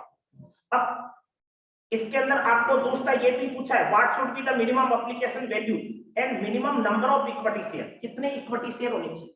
देखो सुनो, इनके आंसर इसमें बड़े बड़े दे रखे, लेकिन आप इसकी समरी एक एक दो लाइन में लिख सकते हो कि अकॉर्डिंग टू सेबी रेगुलेशन। अब आईसीडीआर के पॉइंट नंबर नहीं याद रहते, 31 और 41 और ये बस नियम जरूर याद है। मेरे को सवाल देखते ही तुरंत मेरे दिमाग में क्या है, यार वैल्यू तो 10,000 से 15,000 है, ये नहीं पता रेगुलेशन नंबर कौन सा है। अरे क्या जरूरत है, सीधा according to SEBI ICDR regulation. कई बार हमें रेगुलेशन का नाम ही नहीं पता होता है ना, तो वो तो सवाल में दे देगा, उसको ढूंढ लेना। SEBI ICDR regulation minimum application value must be 10,000 to 15,000। अब इतना पैराग्राफ बनाने की जरूरत नहीं है। नंबर ऑफ इक्विटी शेयर कितने होने चाहिए, ये सेबी की गाइडलाइन नहीं कहती, ये कहती है कि धन इतना खर्च करना चाहिए। अब इसको कैसे निकाले नंबर ऑफ एप्लीकेशन, ये आप डिपेंड करता है आपका इश्यू प्राइस क्या है, 500 से 600 ऐसा प्राइस बैंड दे रखा है। अगर हम number of share minimum value को ध्यान में रखते हुए दे रहे, मिनिमम वैल्यू को क्या बोला जाता है आपको ध्यान हो तो फ्लोर प्राइस। अगर हम फ्लोर प्राइस को ध्यान में रखें तो मिनिमम कितना हो जाएगा, 10,000 में भाग देते हो अगर 500 रुपया है मिनिमम, कम से कम लोग बोली लगाएंगे तो 500 की रेट से। आपने कभी आईपीओ लगाया या नहीं लगाया हो, तो आपने लगाया हो तो उसके अंदर पता रहता है कि आपको पूछता है कि आप किस रेट से लगाना चाहोगे, आप कहोगे कि कम से कम तो 500 की रेट तो लगानी पड़ेगी, 500 से 600 का ऊपर है, तो 500 की रेट लगाओगे तो कितने शेयर का हो गया, 20। आप यही अगर 15,000 रुपया खर्च करना चाहते हो तो 15,000 रुपए पे 500 की रेट से कितने खर्च करोगे, तो कितने शेयर की एप्लीकेशन लगानी है 30। ये तो मिनिमम रेट से लगाते हो तो। और मैक्सिमम रेट जिसको क्या बोला जाता है, केप। केप से अगर लगाना चाहते हो तो ये 10,000 रुपए की एप्लीकेशन लगा रहे हो, केप कितने की है 600 की। आप कह रहे हो सर मैं तो पूरे 600 पे खरीदूंगा, मतलब आपके चांस बढ़ जाएंगे आईपीओ में लॉट होने की। 600 पे खरीदोगे तो कितने शेयर की एप्लीकेशन लगाओगे 17। इधर कितने की लगाओगे अधिकतम 15,000 रुपया खर्च करोगे और 600 रुपए की शेयर की एप्लीकेशन तो 25। क्या आ गया नंबर ऑफ इक्विटी शेयर। यानी नंबर ऑफ इक्विटी शेयर आपको अगर निकालो तो सारे टाइप के सवाल आ जाएंगे। आपको मैं बता दूं आईसीडी आगे भी, बस आप इसमें रिपीट नहीं होगा, मतलब जो सवाल आए हुए उनको वापस रिपीट अगला कर सकता है, लेकिन आपको इन सवालों में रिपीटेशन नहीं, मैंने रिपीटेशन हटा दिया ओल्ड सिलेबस में रोड में आए हुए। तो इसमें आपको मिनिमम और मैक्सिमम दोनों आपको फ्लोर और बेड है, फ्लोर और केप जिसको बोलते हैं, दोनों का भाव देके लिख दिया वो कि 10,000 से 15,000 रुपए की एप्लीकेशन लगानी है तो 10,000 में फ्लोर का भी भाग दे दिया, केप का भी दे दिया। फ्लोर का दोगे तो 20 शेयर की एप्लीकेशन लगाओगे, केप का दोगे तो 17 की। और अगर आप 15,000 रुपए तक के बीच में रखना चाहते हो तो 30 से लेके 25 और कुछ नहीं। दूसरा इसने पूछा था मिनिमम सम पेबल। मिनिमम सम पेबल क्या हो जाएगी 25% हो जाएगा एप्लीकेशन का, जितना भी आपका एप्लीकेशन वैल्यू है। अब एप्लीकेशन वैल्यू अगर 10,000 है तो 10,000 का 25% कितना हो जाएगा 2500। और अगर 15,000 रुपया तो 15,000 का 25% 3,750, वो आपकी मिनिमम एप्लीकेशन वैल्यू हो जाएगी। फिर तीसरी चीज क्या पूछी है, टाइम पीरियड 3 दिन से 10 दिन ओपन रहता है, आप आंसर खुद पढ़ देना। दूसरा सवाल देखिए इसके बाद में नीचे, Govind limited propose to issue, नीचे ध्यान दीजिए दूसरा सवाल आ गया मैं, Govind limited propose to issue. Govind limited जो है वो 20 लाख शेयर वारंट देना चाहती है टू इट्स प्रमोटर, अपने प्रमोटर को 20 लाख शेयर अलॉट करना चाहती है। अपने प्रमोटर्स को ये करा है कि वो 20 लाख शेयर अलॉट करना चाहती है। The share warrant give an option. Share warrant क्या होता है, उसके अंतर्गत आपको ऑप्शन मिल जाता है कि आप शेयर खरीद सकते हो एक निर्धारित प्राइस चुका करके। Price of the company share in the stock market is given below. Company का भाव क्या चल रहा है शेयर का, क्लोजिंग प्राइस है रिलीवेंट डेट को 250।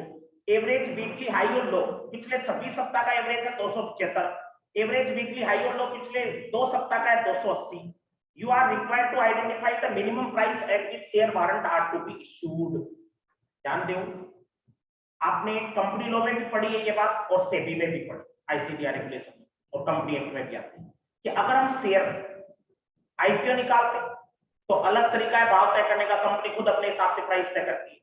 राइट शेयर का अलग होता है, बोनस शेयर का फ्री में होता है, और स्वेट इक्विटी प्रेफरेंस का ईएसओपी सबका अलग अलग तरीका है। एक बात ये भी आती है कि हम अपनी पसंद के लोगों को अगर शेयर अलॉट करना चाहते हैं तो उसको बोलते हैं प्रेफरेंशियल अलॉटमेंट, तरजीही आवंटन। जैसे ये प्रमोटर को ही देना चाहता है सिर्फ शेयर, 20 लाख शेयर अलॉट करना चाहता है वारंट किसको, प्रमोटर को, जिनके बदले में वो लोग शेयर दे सकते हैं। तो प्रमोटर को आप अपनी इच्छा से अपने लोगों को देना चाहते हो तो इसके प्रेफरेंशियल अलॉटमेंट की रेगुलेशन लागू। प्रेफरेंशियल अलॉटमेंट की रेगुलेशन आपने बी पार्ट में पढ़ी है कि ए पार्ट में पढ़ी है वो मुझे याद नहीं, लेकिन उसमें सीधा सीधा ये कहा है कि आप अगर तरजीही आवंटन दे रहे हो तो वो नीचे बताए गए दोनों में से हायर रेट पे दे सकते हो, उससे बिलो नहीं होनी चाहिए। कौन सी नीचे बताई गई दो रेट, वहां एक आता है पिछले 26 सप्ताह का अपने स्टॉक एक्सचेंज का जहां पे हाईएस्ट ट्रेडिंग वॉल्यूम में लेन देन हुआ है वहां का 26 सप्ताह का एवरेज वीकली हाई और लो प्राइस का, और पिछले 2 सप्ताह का एवरेज, इन दोनों में से जो हाई रेट है, जैसे यहाँ पे क्या है पिछले 26 सप्ताह का एवरेज कितना है 275, पिछले 2 सप्ताह का एवरेज कितना है 280, दोनों में से हायर कौन सा हो गया 280, इससे कम रेट पे आप नहीं दे पाओगे। तो इसने पहला तो ये पूछा ना मिनिमम प्राइस जिसके शेयर वारंट देने होंगे तो क्या हो जाएगा, अरे वैसे ही देख लिया करो, आपको जब 26 सप्ताह का 2 सप्ताह का एवरेज दे देना उस सवाल में और कुछ आंसर नहीं होता, उन दोनों में से क्या होता है हायर वाला आंसर होता है। रेगुलेशन अगला सवाल में देगा वही लगा देगा, और कुछ तरीका ही नहीं है इनमें। अब इसने आंसर दे रखा है वही आप लोग कर लेना कि पिछले 26 सप्ताह का एवरेज करना है और 2 सप्ताह का एवरेज दोनों कर रखे, दोनों में से हायर क्या आ गया, देखो ए आंसर दे रखा है ना, लास्ट में क्या लिखा है ए और बी पॉइंट बना के नीचे, पहले ए पॉइंट इसने वही लाइन रिपीट कर दी, बुक में से देख लेना सवाल में से कि weekly average of high and low of the closing price of 26 week, फिर अगले ने सवाल में दे रखा है 280, वही कॉपी कर देना, नीचे 275 वाला कॉपी कर देना, फिर लास्ट में आपको तो क्या करना है इन दोनों में से हायर से लेस नहीं होगा प्राइस, तो हायर क्या हो गया इन दोनों का 200। एक पूछा है दूसरा, calculate the amount payable by the promoter. ऊपर सवाल में एक लाइन और है, ऊपर आप देखना, calculate the amount payable by promoter at the time of allotment of warrant. Warrant allot करते टाइम कितना पैसा लेंगे?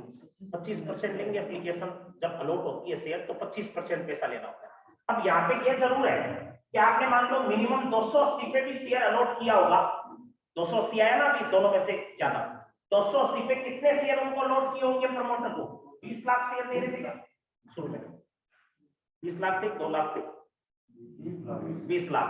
तो 20 लाख को 280 की रेट से आप दोगे तो कितने रुपए के शेयर दे दिए भाई? टोटल टोटल शेयर कितने के हो गए? 56 करोड़ के हो गए होंगे। 56 करोड़ का 25% वो एप्लीकेशन पे दे देंगे, 14 करोड़ रुपया आप उनसे क्या कर लेना? एप्लीकेशन पे लेना। बात सीधी सी हो, 14 करोड़ रुपया। तीसरा सवाल में आ जाइए इसके नीचे। अरे दिमाग ज्यादा मत लगाओ, आपको कोई चीज नहीं भी याद आए, अगला नीचे आपको वीकली 26 सप्ताह और 2 सप्ताह का एवरेज देवे तो क्या करना है? हायर लेना है। अगले ने मूर्खता की है, हिम्मत की, अगला आपको सब कुछ बता रहा है सवाल में, फिर आप दूसरी रेगुलेशन कहां से लाओगे ढूंढ के? ये बताओ। और होता है ये सेबी की किस रेगुलेशन में भी आएगा? डीलिस्टिंग, स्वेट इक्विटी शेयर, कई जगह आता है ये 26 सप्ताह और 2 सप्ताह का एवरेज। तो आप तो उन दोनों में से क्या ढूंढने की आदत डाल दो? रेगुलेशन में आपको कुछ नियम भी अलग से नहीं बनाना, आपको खाली वो 2 पॉइंट लिखने हैं जो रट के रखो कि 26 सप्ताह का एवरेज, 2 सप्ताह का एवरेज। अगला है GK limited is a listed company. ये एलओडीआर का आ गया, एक बार रुको इसको, एलओडीआर रेगुलेशन का बीच में भूल से आ गया सब। इसके आगे वाला देखो, रमन लिमिटेड करके एक सवाल होगा। रमन लिमिटेड कर दिए क्या? ठीक है, हाँ रमन लिमिटेड। ये ग्रीन शू ऑप्शन का सवाल आ रहा है, अच्छा सवाल है, ध्यान दीजिए। Raman limited issued 50 lakh equity share. Raman limited ने 50 लाख इक्विटी शेयर जारी किए एट ए प्राइस ऑफ ₹200 पर शेयर। रमन लिमिटेड ने ये करा 50 लाख इक्विटी शेयर जारी किए एट ए प्राइस ऑफ ₹200 पर शेयर। 200 रुपए की रेट से 50 लाख शेयर अलॉट किए, जारी किए। Company provide green shoe option. Company ने ग्रीन शू ऑप्शन जारी किया है for stabilising the post listing price of the company. ये क्या होता है ग्रीन शू ऑप्शन? आपको पता हो तो ग्रीन शू ऑप्शन तब काम में लिया आता है जब कंपनी को ये उम्मीद हो कि बम्पर लिस्टिंग होगी, लोग ओवर सब्सक्राइब करेंगे। मतलब मैं कोई चीज बेच रहा हूँ लाख शेयर और आईपीओ आया लाख शेयर का और आप खरीदने वाले 10 लाख शेयर की हो, तो डिमांड ज्यादा है, सप्लाई कम, तो उसको post listing price stabilising mechanism बोला जाता है ग्रीन शू ऑप्शन को। मीन ग्रीन शू ऑप्शन में मैं एक एजेंट अपॉइंट कर दूंगा मर्चेंट बैंकर को, और वो क्या करेगा, पुराने जो शेयर होल्डर है कंपनी के, उनसे ऑफर का 15% के बराबर उधार ला सकता है, शेयर उनसे उधार लाएगा। जैसे मान लो आपकी कंपनी ने मेरे को green shoe option agent appoint कर दिया, आपकी कंपनी 50 लाख शेयर बाजार में बेचने जा रही है, मैं पहले से व्यवस्था करके रखूंगा, क्योंकि मेरे को पता है जैसे कोई डैमेज होने वाला है तो पहले से फायर ब्रिगेड बुलाने नहीं चाहिए ना। तो वो स्थिति है कि मैं आपको क्या करूंगा, पुराने शेयर होल्डर को बोलूंगा कि कंपनी आईपीओ ला रही है, मुझे एक बार 15% शेयर उधार दे। इसका 15 जितने का ऑफर आ रहा है, 50 लाख शेयर का आ रहा है, मतलब 7.5 लाख शेयर हो गए, 50 लाख का 15% 7.5 लाख शेयर। मैं आप लोगों को कहूंगा कि 2 महीने में पैसे वापस दे दूंगा, आप दे दो मेरे को शेयर। आपने 7.5 लाख शेयर मेरे को उधार दे दिए, मैं 50 लाख शेयर तो कंपनी अलॉट करेगी वो, मैं 7.5 लाख शेयर और अलॉट कर दूंगा। जिस रेट पे कंपनी बेच रही है, 200 रुपए की रेट पे कंपनी बेच रही है, मैं भी 200 की रेट पे बेच दूंगा। मतलब एक लिस्ट तो निकलेगी कंपनी की जिसमें 50 लाख शेयर कंपनी अलॉट करेगी, एक लिस्ट निकलेगी बाद में मेरी जिसमें मैं कितने शेयर अलॉट करूंगा, 7.5। तो इससे कुछ तो बाजार में सप्लाई बढ़ी ना, लेकिन वो पुराने लोगों को वो 7.5 लाख वापस भी तो लौटाने पड़ेंगे ना, वो मेरा हेडेक है। अब मैं क्या करूंगा, बाजार में जाऊंगा थोड़ी दिनों बाद, क्योंकि वो लिस्टिंग होती है उस टाइम ही एकदम बाजार फ्लक्चुएट होता है, बाद में धीरे धीरे डिमांड सप्लाई क्या होने लग जाती है।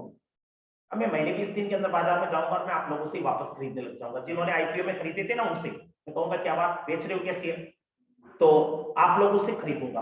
कितने शेयर खरीदूंगा, 7.5 लाख शेयर खरीदूंगा, जो उधार मेरे को लौटाने वापस। मैं 200 रुपए या उससे कम पे खरीदने की कोशिश करूंगा जितने पे मैंने आपको पहले अलॉट किए थे, ताकि मैं मेरी जेब में से नहीं लिखूं। 200 रुपए से कम पे या तो हो सकता है कि सिचुएशन की 7.5 लाख पूरे ही खरीद लूं, आप लोग बेचने को तैयार हो, फिर मैं उनको लौटा दूंगा जिन लोगों से उधार लिया।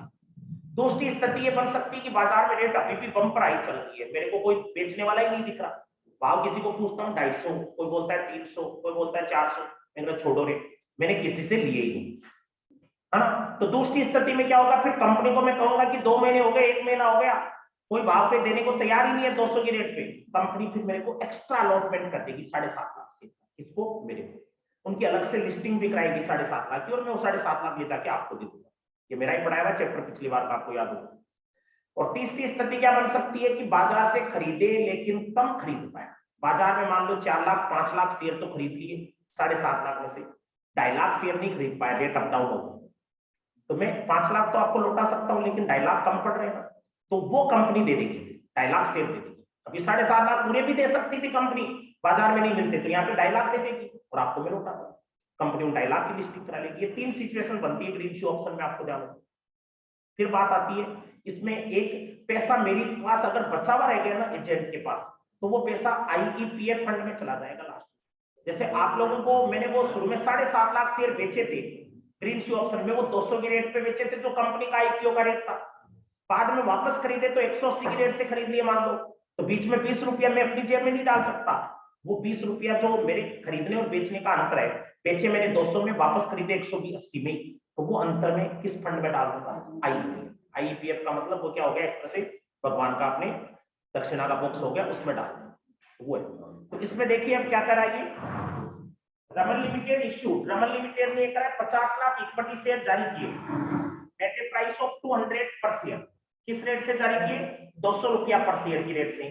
Company provided green issue option, company ने साथ में ग्रीन इश्यू ऑप्शन भी दिया पोस्ट लिस्टिंग के लिए। इश्यू वाज ओवर सब्सक्राइब, ये तो होना ही था, and it was decided that stabilising agent would borrow, वो बोरो करेगा मैक्सिमम नंबर ऑफ शेयर, ज्यादा से ज्यादा शेयर उधार ले लेगा। कितने लेगा ज्यादा से ज्यादा? 15% आप लोगों से उधार लूंगा मैं, 50 लाख का 15%। Due to rise in price, बाद में कीमतें बढ़ी भी रही ग्रीन इश्यू ऑप्शन पीरियड में, only 5 lakh share could be bought back, मैं बाजार में से 5 लाख शेयर ही वापस खरीद पाया, किस रेट से? 180 रेट से। You are required to, अब आपको क्या पूछा है, calculate the number of share that stabilising agent need to borrow, कितने शेयर में आपसे उधार लूंगा भाई at the time of allotment and explain the same with relevant provision. कितने उधार ले सकता हूं? 15%। पुराने लोगों से 15%, 7.5 लाख उधार दूंगा, 50 लाख का। वैसे आंसर मैंने एक्सप्लेन कर दिया पहले ही बताते time. Explain the responsibility of issuer company, company की क्या जिम्मेवारी है जो शॉर्टफॉल हो गया उसकी, बाजार में से वापस खरीदते टाइम मेरे को 5 लाख ही शेयर मिले, 7.5 नहीं मिले, तो 2.5 लाख शेयर कौन देगी? कंपनी देगी, और उनकी अलग से लिस्टिंग भी करवाओ। तीसरा, अमाउंट जो आईईपीएफ में जाएगी, कितनी अमाउंट जाएगी आईईपीएफ में? मैंने 5 लाख शेयर बाजार से खरीद दिए और 200 में तो लोगों को बेचे थे, 180 में खरीद दिए, तो 20 रुपया 5 लाख शेयर के हिसाब से कितना हो गया? 5 लाख इंटू 20, 1 करोड़। 1 करोड़ रुपया में किस में ले जाके डाल दूंगा? आईईपीएफ, वो चंदे का हो गया, 1 करोड़ रुपया आईईपीएफ में चला। ठीक है, नेक्स्ट क्वेश्चन में आ जाइए। फिर कुछ समझ में आ रहा है कि ये स्पीड कम करूं? मैं सोच रहा हूं कि आज ही पूरा हो जाए ये टॉपिक, एक ही क्लास लेने की कोशिश कर रहा हूं। थोड़ा आप इनकी थ्योरी आप खुद पढ़ लेना, मैं प्रैक्टिकल चीज पूरी आपको बता रहा हूं। थ्योरी आपकी पढ़ी हुई है तो आपको वैसे ही बात याद आ जाएगी। टेक्नोपॉली लिमिटेड करके कोई कंपनी है, unlisted public company, having a paid up equity share capital of 3 crore consisting of 30 lakh equity share of rupees 10 is fully paid up।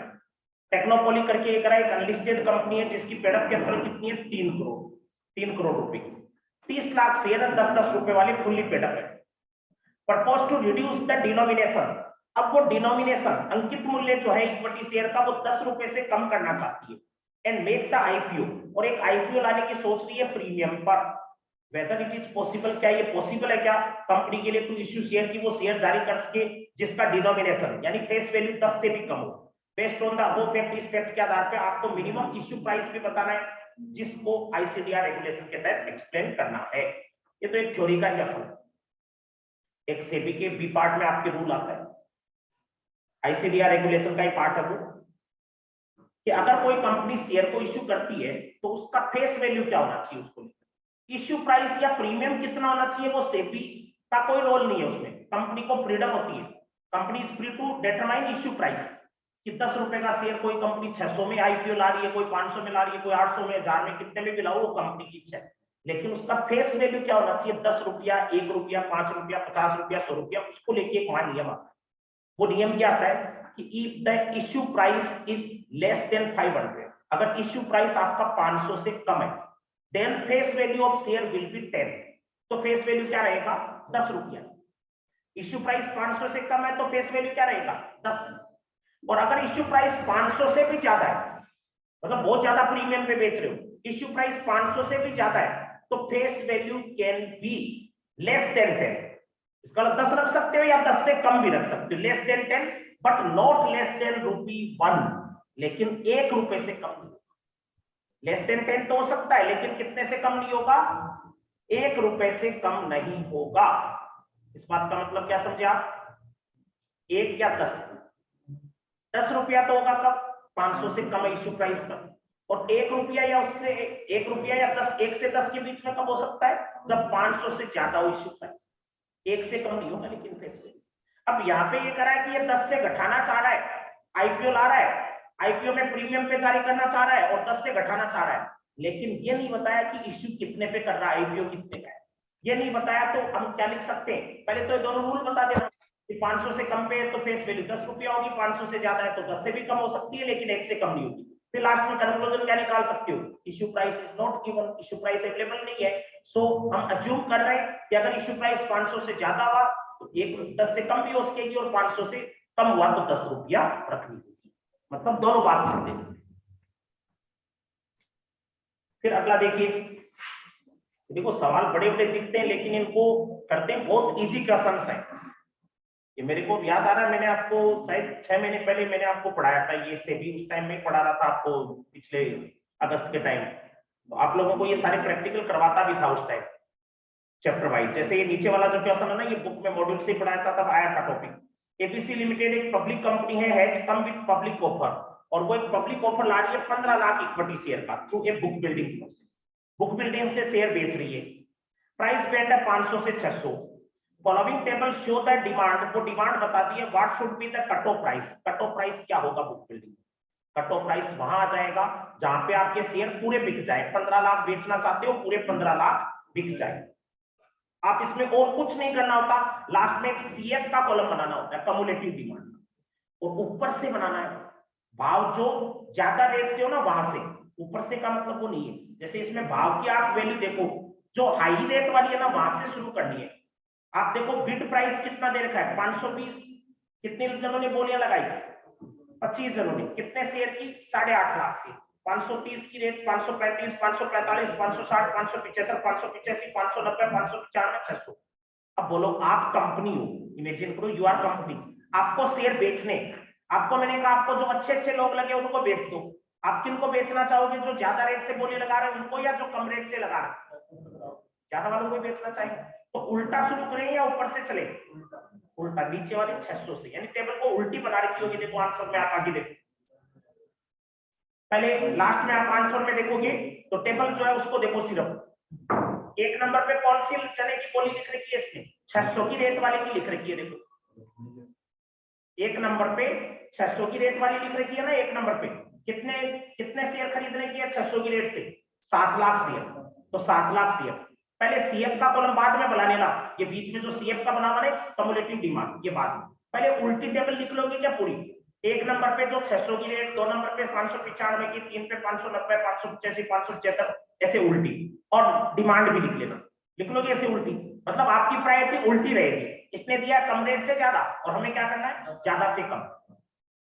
हाँ बाईबैक हो रहा हो या डीलिस्टिंग हो रहा हो तो ये ऐसे ही चलता, सस्ते वालों को पहले हम उनसे खरीदते। यहाँ बेच रहे हैं शेयर, कंपनी आईपीओ ला रही बेच रही है, तो पहले महंगे वालों को बेचेगी जो ज्यादा रेट से खरीदने को तैयार। फिर आप सीएफ का कॉलम बना सकते हो क्या, डिमांड को जोड़ते जोड़ते 7 लाख, 7 में 3 10 जोड़, 3 50 जोड़ दिए, 40 जोड़ दिए, 10 जोड़ दिए, 2 लाख, 1 लाख ऐसे जोड़ के। अब आप सीएफ में देखना कहाँ पे आपकी 15 लाख की डिमांड पूरी कहाँ हो गई, 5वें पॉइंट पे। आगे रेट क्या है, bid price 575, that is called cut off price.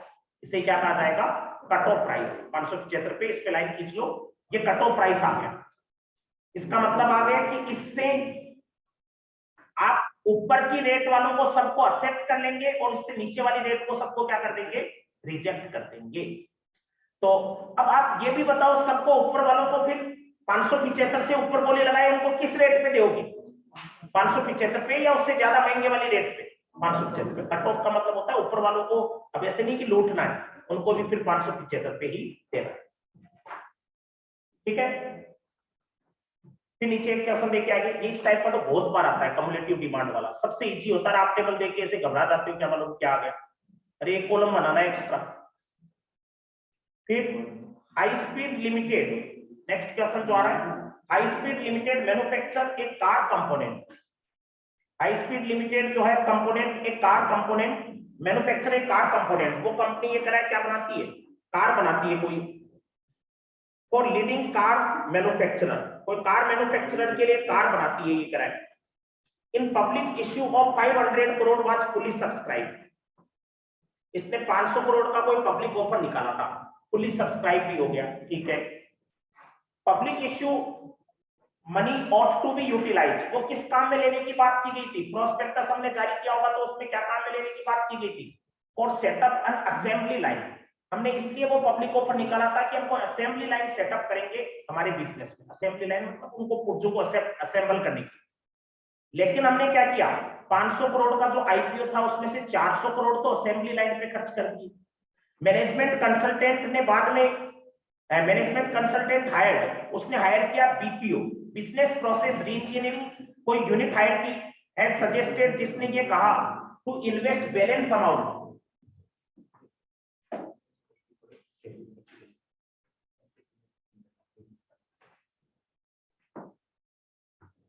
तो देखिए ये क्या करा आपको कि 500 करोड़ में से 400 करोड़ तो जो डिफाइंड पर्पस था उसके लिए खर्च कर दिए। फिर मैनेजमेंट ने कोई बीपीओ का सहारा लिया, जिसने कहा कि बाकी बची हुई रकम आप बाइक कंपोनेंट के लिए खर्च कर दो। कंपनी ऊपर किसकी थी, कार वाली, कार की असेंबली के लिए इसने आईपीओ निकाला था 500 करोड़ का, 400 करोड़ उस पर खर्च कर दिए। बाकी ये बाइक वाली मैन्युफैक्चरिंग इकाई पे खर्च करना चाहती है। आप कंपनी सेक्रेटरी हो, आपकी ओपिनियन मांगी गई है कि क्या मैनेजमेंट कंसल्टेंट की बात को मान लें क्या। आईपीओ की गाइडलाइन में आप पढ़ते हो कि आईपीओ अगर कोई आता है उसको जिस पर्पज के लिए निकाला गया उसी पर्पज के लिए खर्च करना चाहिए, वरना वो आपका गड़बड़ हो जाएगा काम, आपको वो पैसे वापस लौटाने पड़ सकते हैं, कंपनी दोषी मानी जा सकती है। लेकिन उसमें यह भी आता है कि 75% पैसा आप उस पर्पज के लिए अगर खर्च कर लेते हो तो बाकी 25% कोई दूसरे पर्पज के लिए खर्च कर सकते हो, वो कोई दिक्कत नहीं है। आप इसकी रेगुलेशन नीचे पढ़ोगे तो आपको मिल जाएगा, है ना। कायदे से आप दूसरे पर्पज के लिए खर्च नहीं कर सकते, लेकिन 75% अगर खर्च हो गए तो चलेगा। तो लिखा हुआ है क्या 75, देखो बी पॉइंट में आगे दिया हुआ है कि अमाउंट जो है वो 75% आप उस पर्पज के लिए खर्च कर देते हो तो कोई दिक्कत नहीं है। अब 500 करोड़ का 75% कितना होता है, 375 करोड़। आपने खर्च कितने कर दिए पर्पज पे, 400 करोड़, तो पर्पज सही तरीके से पूरा किया आपने, बाकी पैसे आप कोई दूसरे पर्पज पे खर्च कर सकते हो, नो प्रॉब्लम, ठीक है। अगला देखिए फिर, आफ्टर द आईपीओ, अगला सवाल ध्यान दीजिए, after the IPO the equity share capital of promoter group holding in A listed company is 140 crore. IPO आने के बाद इक्विटी शेयर कैपिटल, आईपीओ के बाद का बोला है, बाद का पोस्ट इश्यू कैपिटल हो गई, प्रमोटर की जो होल्डिंग है कंपनी में वो 140 करोड़ है। Post issue total capital company में कितनी है equity capital, 600 crore. Promoter group जो उनके पास जो इक्विटी है उसमें से 20 करोड़ की इक्विटी है allotted in consideration of transfer of technical know how, वो तकनीकी जानकारी देने के बदले में 20 करोड़ रुपया प्रमोटर को दिया गया है। दूसरा 10 करोड़ रुपया जो है अपने वो दिया गया है equity capital place with bank, कोई बैंक के पास गिरवी रखे हुए हैं, उनके पास 10 करोड़ के शेयर है प्रमोटर के पास और वो क्या रखे हुए, गिरवी रखे हुए हैं। Whether promoter group is satisfied, तो क्या बताइए promoter group minimum promoter contribution के नियम को फॉलो कर रहा है क्या। आपको पता हो तो मिनिमम प्रमोटर कॉन्ट्रीब्यूशन कितना होता है, 20% होता है या 25 होता है, 20% of post issue share capital होता है। यानी 600 करोड़ की है इसमें कैपिटल, तो 600 करोड़ का 20% कितना हो गया, 120 करोड़ होनी चाहिए। इनके पास 140 करोड़ की है, लेकिन इसमें डीप में नियम पढ़ते हैं ना तो भाई ये भी आता है कि प्रमोटर लोगों ने अगर पिछले 3 साल के दौरान कोई ऐसे शेयर खरीदे जो उन्होंने शेयर मिले थे कंपनी को अदर देन केस कंसिडरेशन के रूप में मिले। अदर देन केस का मतलब क्या हो गया, नकद पैसे नहीं दिए उन्होंने और कोई कंसिडरेशन में मिले, या तो रिवैल्यूएशन ऑफ असेट से या कोई इंटेंजिबल असेट्स को देने से मिले, कैपिटलाइजेशन ऑफ इंटेंजिबल असेट्स, या तो रिवैल्यूएशन ऑफ असेट्स या इंटेंजिबल असेट्स के बदले। टेंजिबल असेट्स हो तब तो गिन लेंगे, लेकिन अगर कोई इंटेंजिबल असेट्स प्रमोटर ने बेची है कंपनी को और उसके बदले में पैसे मिले तो उनको प्रमोटर कॉन्ट्रीब्यूशन नहीं माना था। जैसे यहाँ पहले पॉइंट में 20 करोड़ के शेयर कंपनी ने प्रमोटर को किसके लिए दिए, टेक्निकल नो हाउ के, तो ये तो इंटेंजिबल असेट्स होगी ना टेक्निकल नो हाउ, तो इसको हटा दो 20 करोड़। 10 करोड़ एक दूसरा कैपिटल, इक्विटी कैपिटल जो वो बैंक में गिरवी रखे हुए, इसका भी एक नियम आता है कि कोई सिक्योरिटी अगर कहीं प्लेज की भी है तो वो भी नहीं गिनी जाती प्रमोटर कॉन्ट्रीब्यूशन। तो 20 और 10 30 करोड़ रुपया तो दोनों ही काउंट ही नहीं होंगे। सुनो, टोटल 140 करोड़ के ऊपर शेयर खरीदे हुए थे, प्रमोटर की होल्डिंग कितनी थी 140, उसमें से 30 करोड़ की हटा दो। हाँ, फ्री फ्रॉम एनकम्बरेंस कितने बचे, 110 ही बचे, होनी कितनी चाहिए थी 600 का 20%, 120 है कितनी 110 करोड़, वायलेटिंग द प्रोटोकॉल। ये मिनिमम प्रमोटर कॉन्ट्रीब्यूशन फॉलो नहीं करता। नेक्स्ट क्वेश्चन देखिए। नेक्स्ट क्वेश्चन को देखने के पहले आप लोगों को पता हो तो आईपीओ का चैप्टर हम पढ़ते हैं तो उसमें रेगुलेशन 6 आती है शायद शुरू में, वो ये कहती है कि आपको एलिजिबिलिटी रूट बताती है कि आप आईपीओ कब ला सकते हो। आईपीओ लाने की एलिजिबिलिटी रूट की कंडीशन, जिसमें कि पिछले 3 सालों से आपका ये ट्रैक रिकॉर्ड होना चाहिए, ये आपकी टेंजिबल असेट्स इतनी की होनी चाहिए, वो उसकी मेन इंपॉर्टेंट 2 कंडीशन आपको ध्यान हो। तो 2 कंडीशन क्या क्या होती है देखो। पहली कंडीशन एनटीए को लेके होती है कि अगर कोई कंपनी आईपीओ लाना चाहती है तो उसकी नेट टेंजिबल असेट्स कम से कम कितनी होनी चाहिए 3 करोड़, और उसमें से भी 50% से ज्यादा मॉनेटरी असेट्स नहीं होनी चाहिए। यानी कि आपको ये बात 50% से ज्यादा मॉनेटरी असेट्स नहीं होनी चाहिए। और एक कंडीशन लास्ट में पॉइंट आता है या बीच में आता है, मुझे एग्जैक्टली क्रम तो याद नहीं, लेकिन नेटवर्थ का आता है कि नेटवर्थ 1 करोड़ होना चाहिए पिछले 3 साल, पता नहीं। हाँ, तो वो नेटवर्थ और उसको लेके ये क्वेश्चन बना रखा है। देखो, RP limited is planning to issue, RP limited एक आईपीओ लाने का सोच रही है 2019 में, for which draft offer document is proposed to be filed in September 19। IPO आ रहा है सितंबर 19 के अंदर, उसका अपने ऑफर डॉक्यूमेंट फाइल हो रहा है। डिटेल आपको कंपनी की दे रखी है, एनटीए दे रखी है। देखो सितंबर 19 में आ रहा है तो आप कौन से 3 सालों का देखोगे, आपको वहां पे ये भी लिखा हुआ आता है, ध्यान हो तो फुल 12 मंथ आपको ईयर जो देखना है, पिछले पूरे 12 महीने वाले 3 साल देखने होते हैं। तो सितंबर 19 में आईपीओ आ रहा है तो 16 17 17 18 और 18 19 देख लेंगे। सितंबर 19 में आ रहा है तो 18 19 मार्च में खत्म हो गया। तो इन 3 सालों की डिटेल है क्या दी, 15 16 16 17 17 18 जैसे खुद ने 1 साल आगे पीछे कर दिया।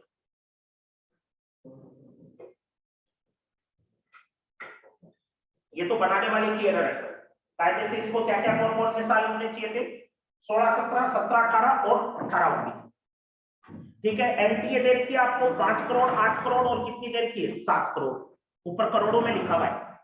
और आपको मॉनेटरी एसेट्स कितनी दे रखी है 1 crore 3 crore 3 crore, net worth 3 crore 4 crore 5 crore. Advise the company whether they can proceed with the IPO, company को सुझाव दीजिए क्या वो आईपीओ को प्रोसीड कर सकते हैं, क्या कर सकते हैं क्या। दोनों कंडीशन वही चेक करनी है आपको। 2 कंडीशन होती है, पहली कंडीशन तो होने को 5 होती है, लेकिन मॉनेटरी मापने वाली 2 ही होती है उनमें। एक कंडीशन तो ये होती है कि एनटीए नेट टेंजिबल असेट्स कितनी होनी चाहिए 3 करोड़, कितने सालों में, पिछले 3 फुल सालों में, जिनमें से 50% से ज्यादा मॉनेटरी असेट्स नहीं होनी चाहिए। चेक इट, इसको देखो तीनों सालों में एनटीए कितनी है, 3 करोड़ से ज्यादा है क्या एनटीए, 5 करोड़ 8 करोड़ और 7 करोड़ है ज्यादा। और ये नेट टेंजिबल असेट्स में से 50% करो, उससे ज्यादा तो नहीं है कहीं मॉनेटरी असेट्स। 5 करोड़ का आधा 2.5 करोड़ है कितनी मॉनेटरी 1 करोड़, 8 करोड़ का आधा 4 करोड़ है कितनी 3 करोड़, 7 करोड़ का आधा 3.5 करोड़ है कितनी 3। ये कंडीशन तो पूरी हो रही है। सेकंड, इश्यूअर की नेटवर्थ भी 1 करोड़ से ज्यादा होनी चाहिए, नेटवर्थ ज्यादा ही है 3 करोड़ 4 करोड़ 5 करोड़, दोनों कंडीशन पूरी हो। फिर सेकंड क्वेश्चन क्या पूछा है देखो, will your answer be different, क्या आपका आंसर अलग होगा क्या, if value of monetary assets is 4 crore in 16-17, 16-17 में अगर 4 करोड़ हुई मॉनेटरी एसेट्स, 16-17 में 8 करोड़ है ना एनटीए, तो मॉनेटरी एसेट 4 करोड़ होगी तो भी कोई दिक्कत है क्या आपको, आईपीओ ला सकते हैं, फिर भी 50% तो चलेगा। फिर इसके आगे एक और पूछा है, हाउ विल यू डील, आप कैसे डील करोगे अगर मॉनेटरी एसेट 5 करोड़ हुई तो 17-18, 5 करोड़ हुई तो 7 करोड़ का 5 करोड़ कितना हो गया 50% से ज्यादा हो गया ना। तो इसको ये मॉनेटरी एसेट्स नॉन मॉनेटरी में कन्वर्ट करनी पड़ेगी। वरना ये आईपीओ नहीं आ पाए। मतलब मॉनेटरी का आपके पास कैश वगैरह पड़ा है, ये कैश को क्या करो, आपको एसेट्स में खरीद के चेंज करो। सरकार ये कहती है कि आपके पास रोकड़ी पैसा पड़ा है तो क्यों आईपीओ ला रहे हो, पहले उसको तो खर्च करो। तो इसको खर्च करो और इतना खर्च करो कि वो 50% से क्या हो जाए, बिल हो जाए, और फिर आईपीओ लाओ, नो प्रॉब्लम। तो ये आपको जवाब देना है क्या, कोई दिक्कत इस बात में? फिर अगला क्वेश्चन देखिए नीचे, the financial data of natural energy limited as on 31 March 18 are as under. आपको फाइनेंशियल डेटा दे रखे नेचुरल एनर्जी लिमिटेड के, authorise share capital 700 crore, paid up capital 300 crore, free reserve 800 crore, company has pending convertible debenture. Company के pending को debenture भी है convertible जो 150 करोड़ के हैं ड्यू, और जो ड्यू हो गए कन्वर्जन के लिए फाइनेंशियल ईयर 18-19 में, इस साल ड्यू भी हो गए। Company propose to issue bonus share, company bonus share जारी करना चाहती है 1:1 में, after conversion of debenture. Debenture का पहले कन्वर्जन करेगी और फिर उसके बाद बोनस शेयर जारी करना चाहती है। You being a company secretary advise the procedure to be followed by SEBI regulators. Bonus share का सवाल है, बोनस शेयर जारी करना चाहती है। बोनस शेयर को लेकर के आपको पता होगा अकाउंट्स में, कंपनी लॉ में भी नियम बने हुए, कोई सेम सेबी में बने हुए, आर्टिकल में ऑथराइज होना चाहिए। कंपनी जो है वो आर्टिकल में ऑथराइज नहीं है तो पहले रेजोल्यूशन पास करेगी।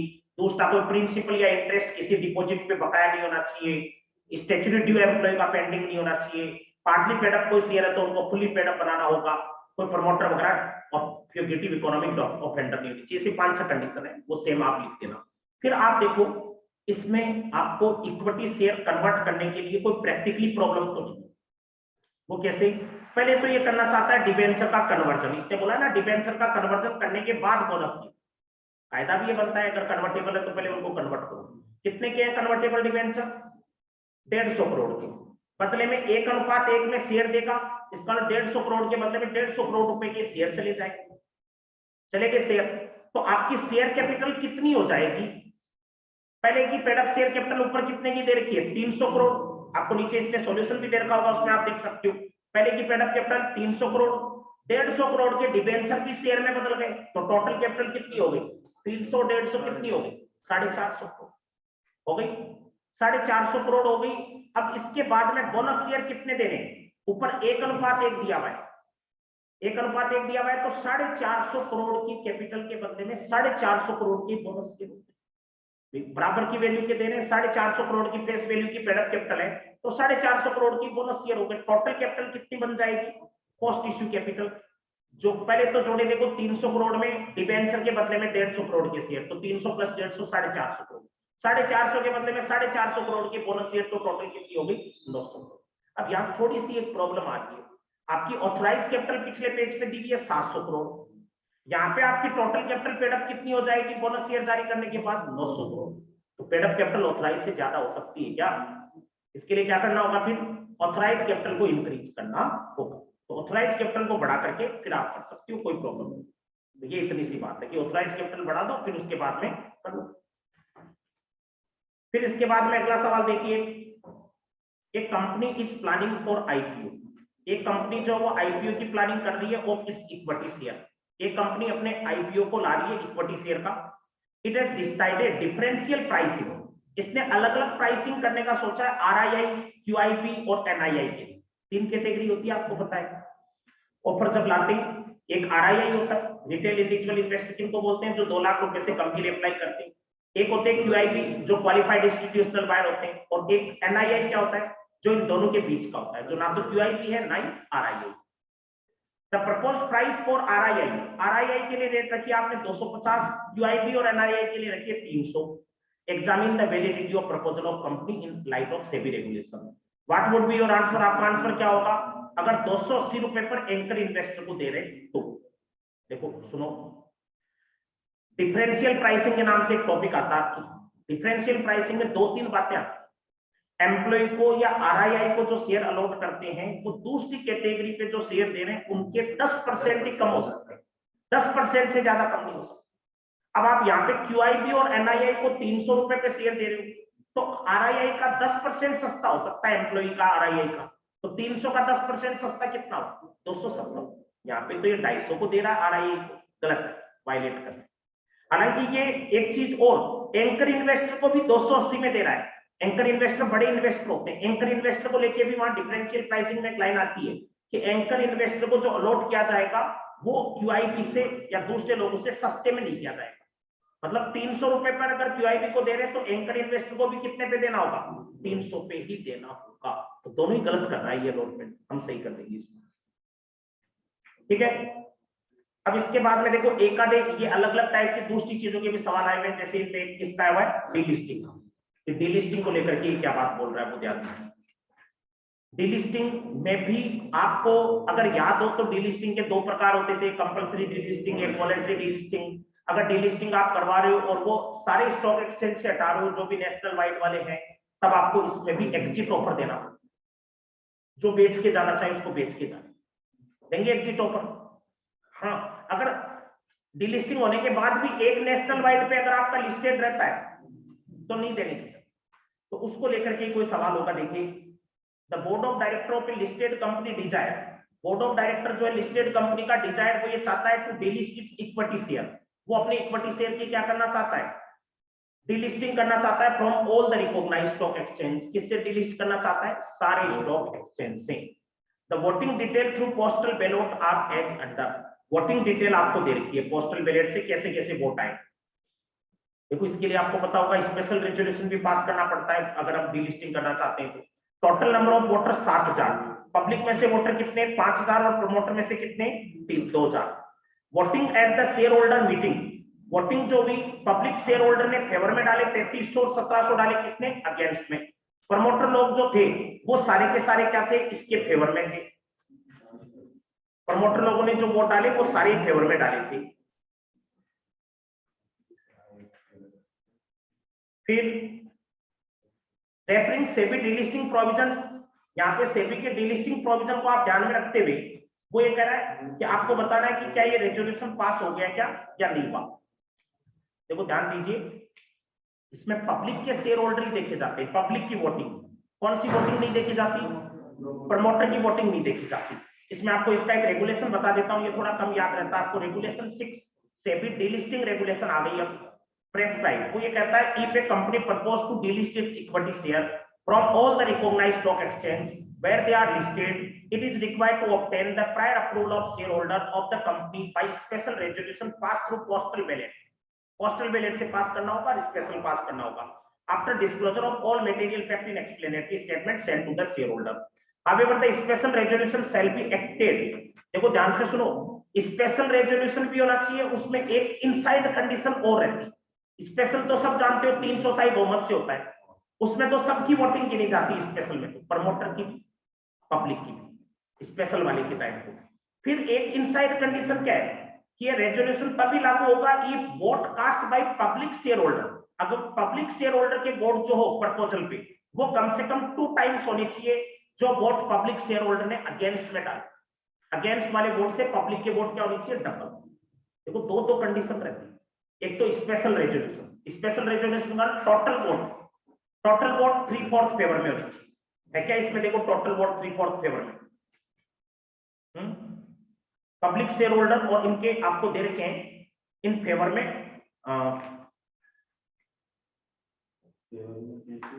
तो बोर्ड पे लिखता हूं।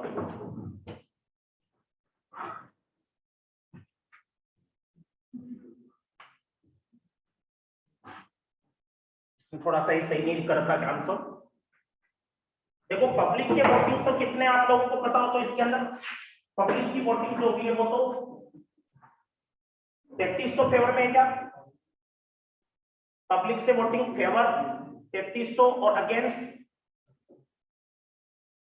1700।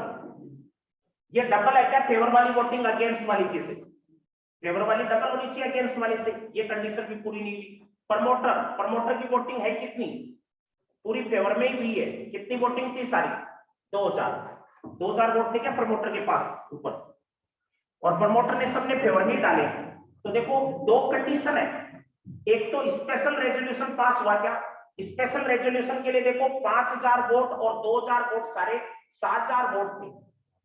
7000 का 75% फेवर में पड़ना चाहिए था, 7000 का 75%। 5000 पब्लिक के वोट पड़े और 2000 इनके पड़े। 6000 का 75% कितना हुआ 5250। फेवर में कितने पड़े आपको टोटल ध्यान हो तो फेवर में 3300 तो ये पड़े प्लस प्रमोटर के पड़े 2000, फेवर में टोटल कितने पड़ गए 5300।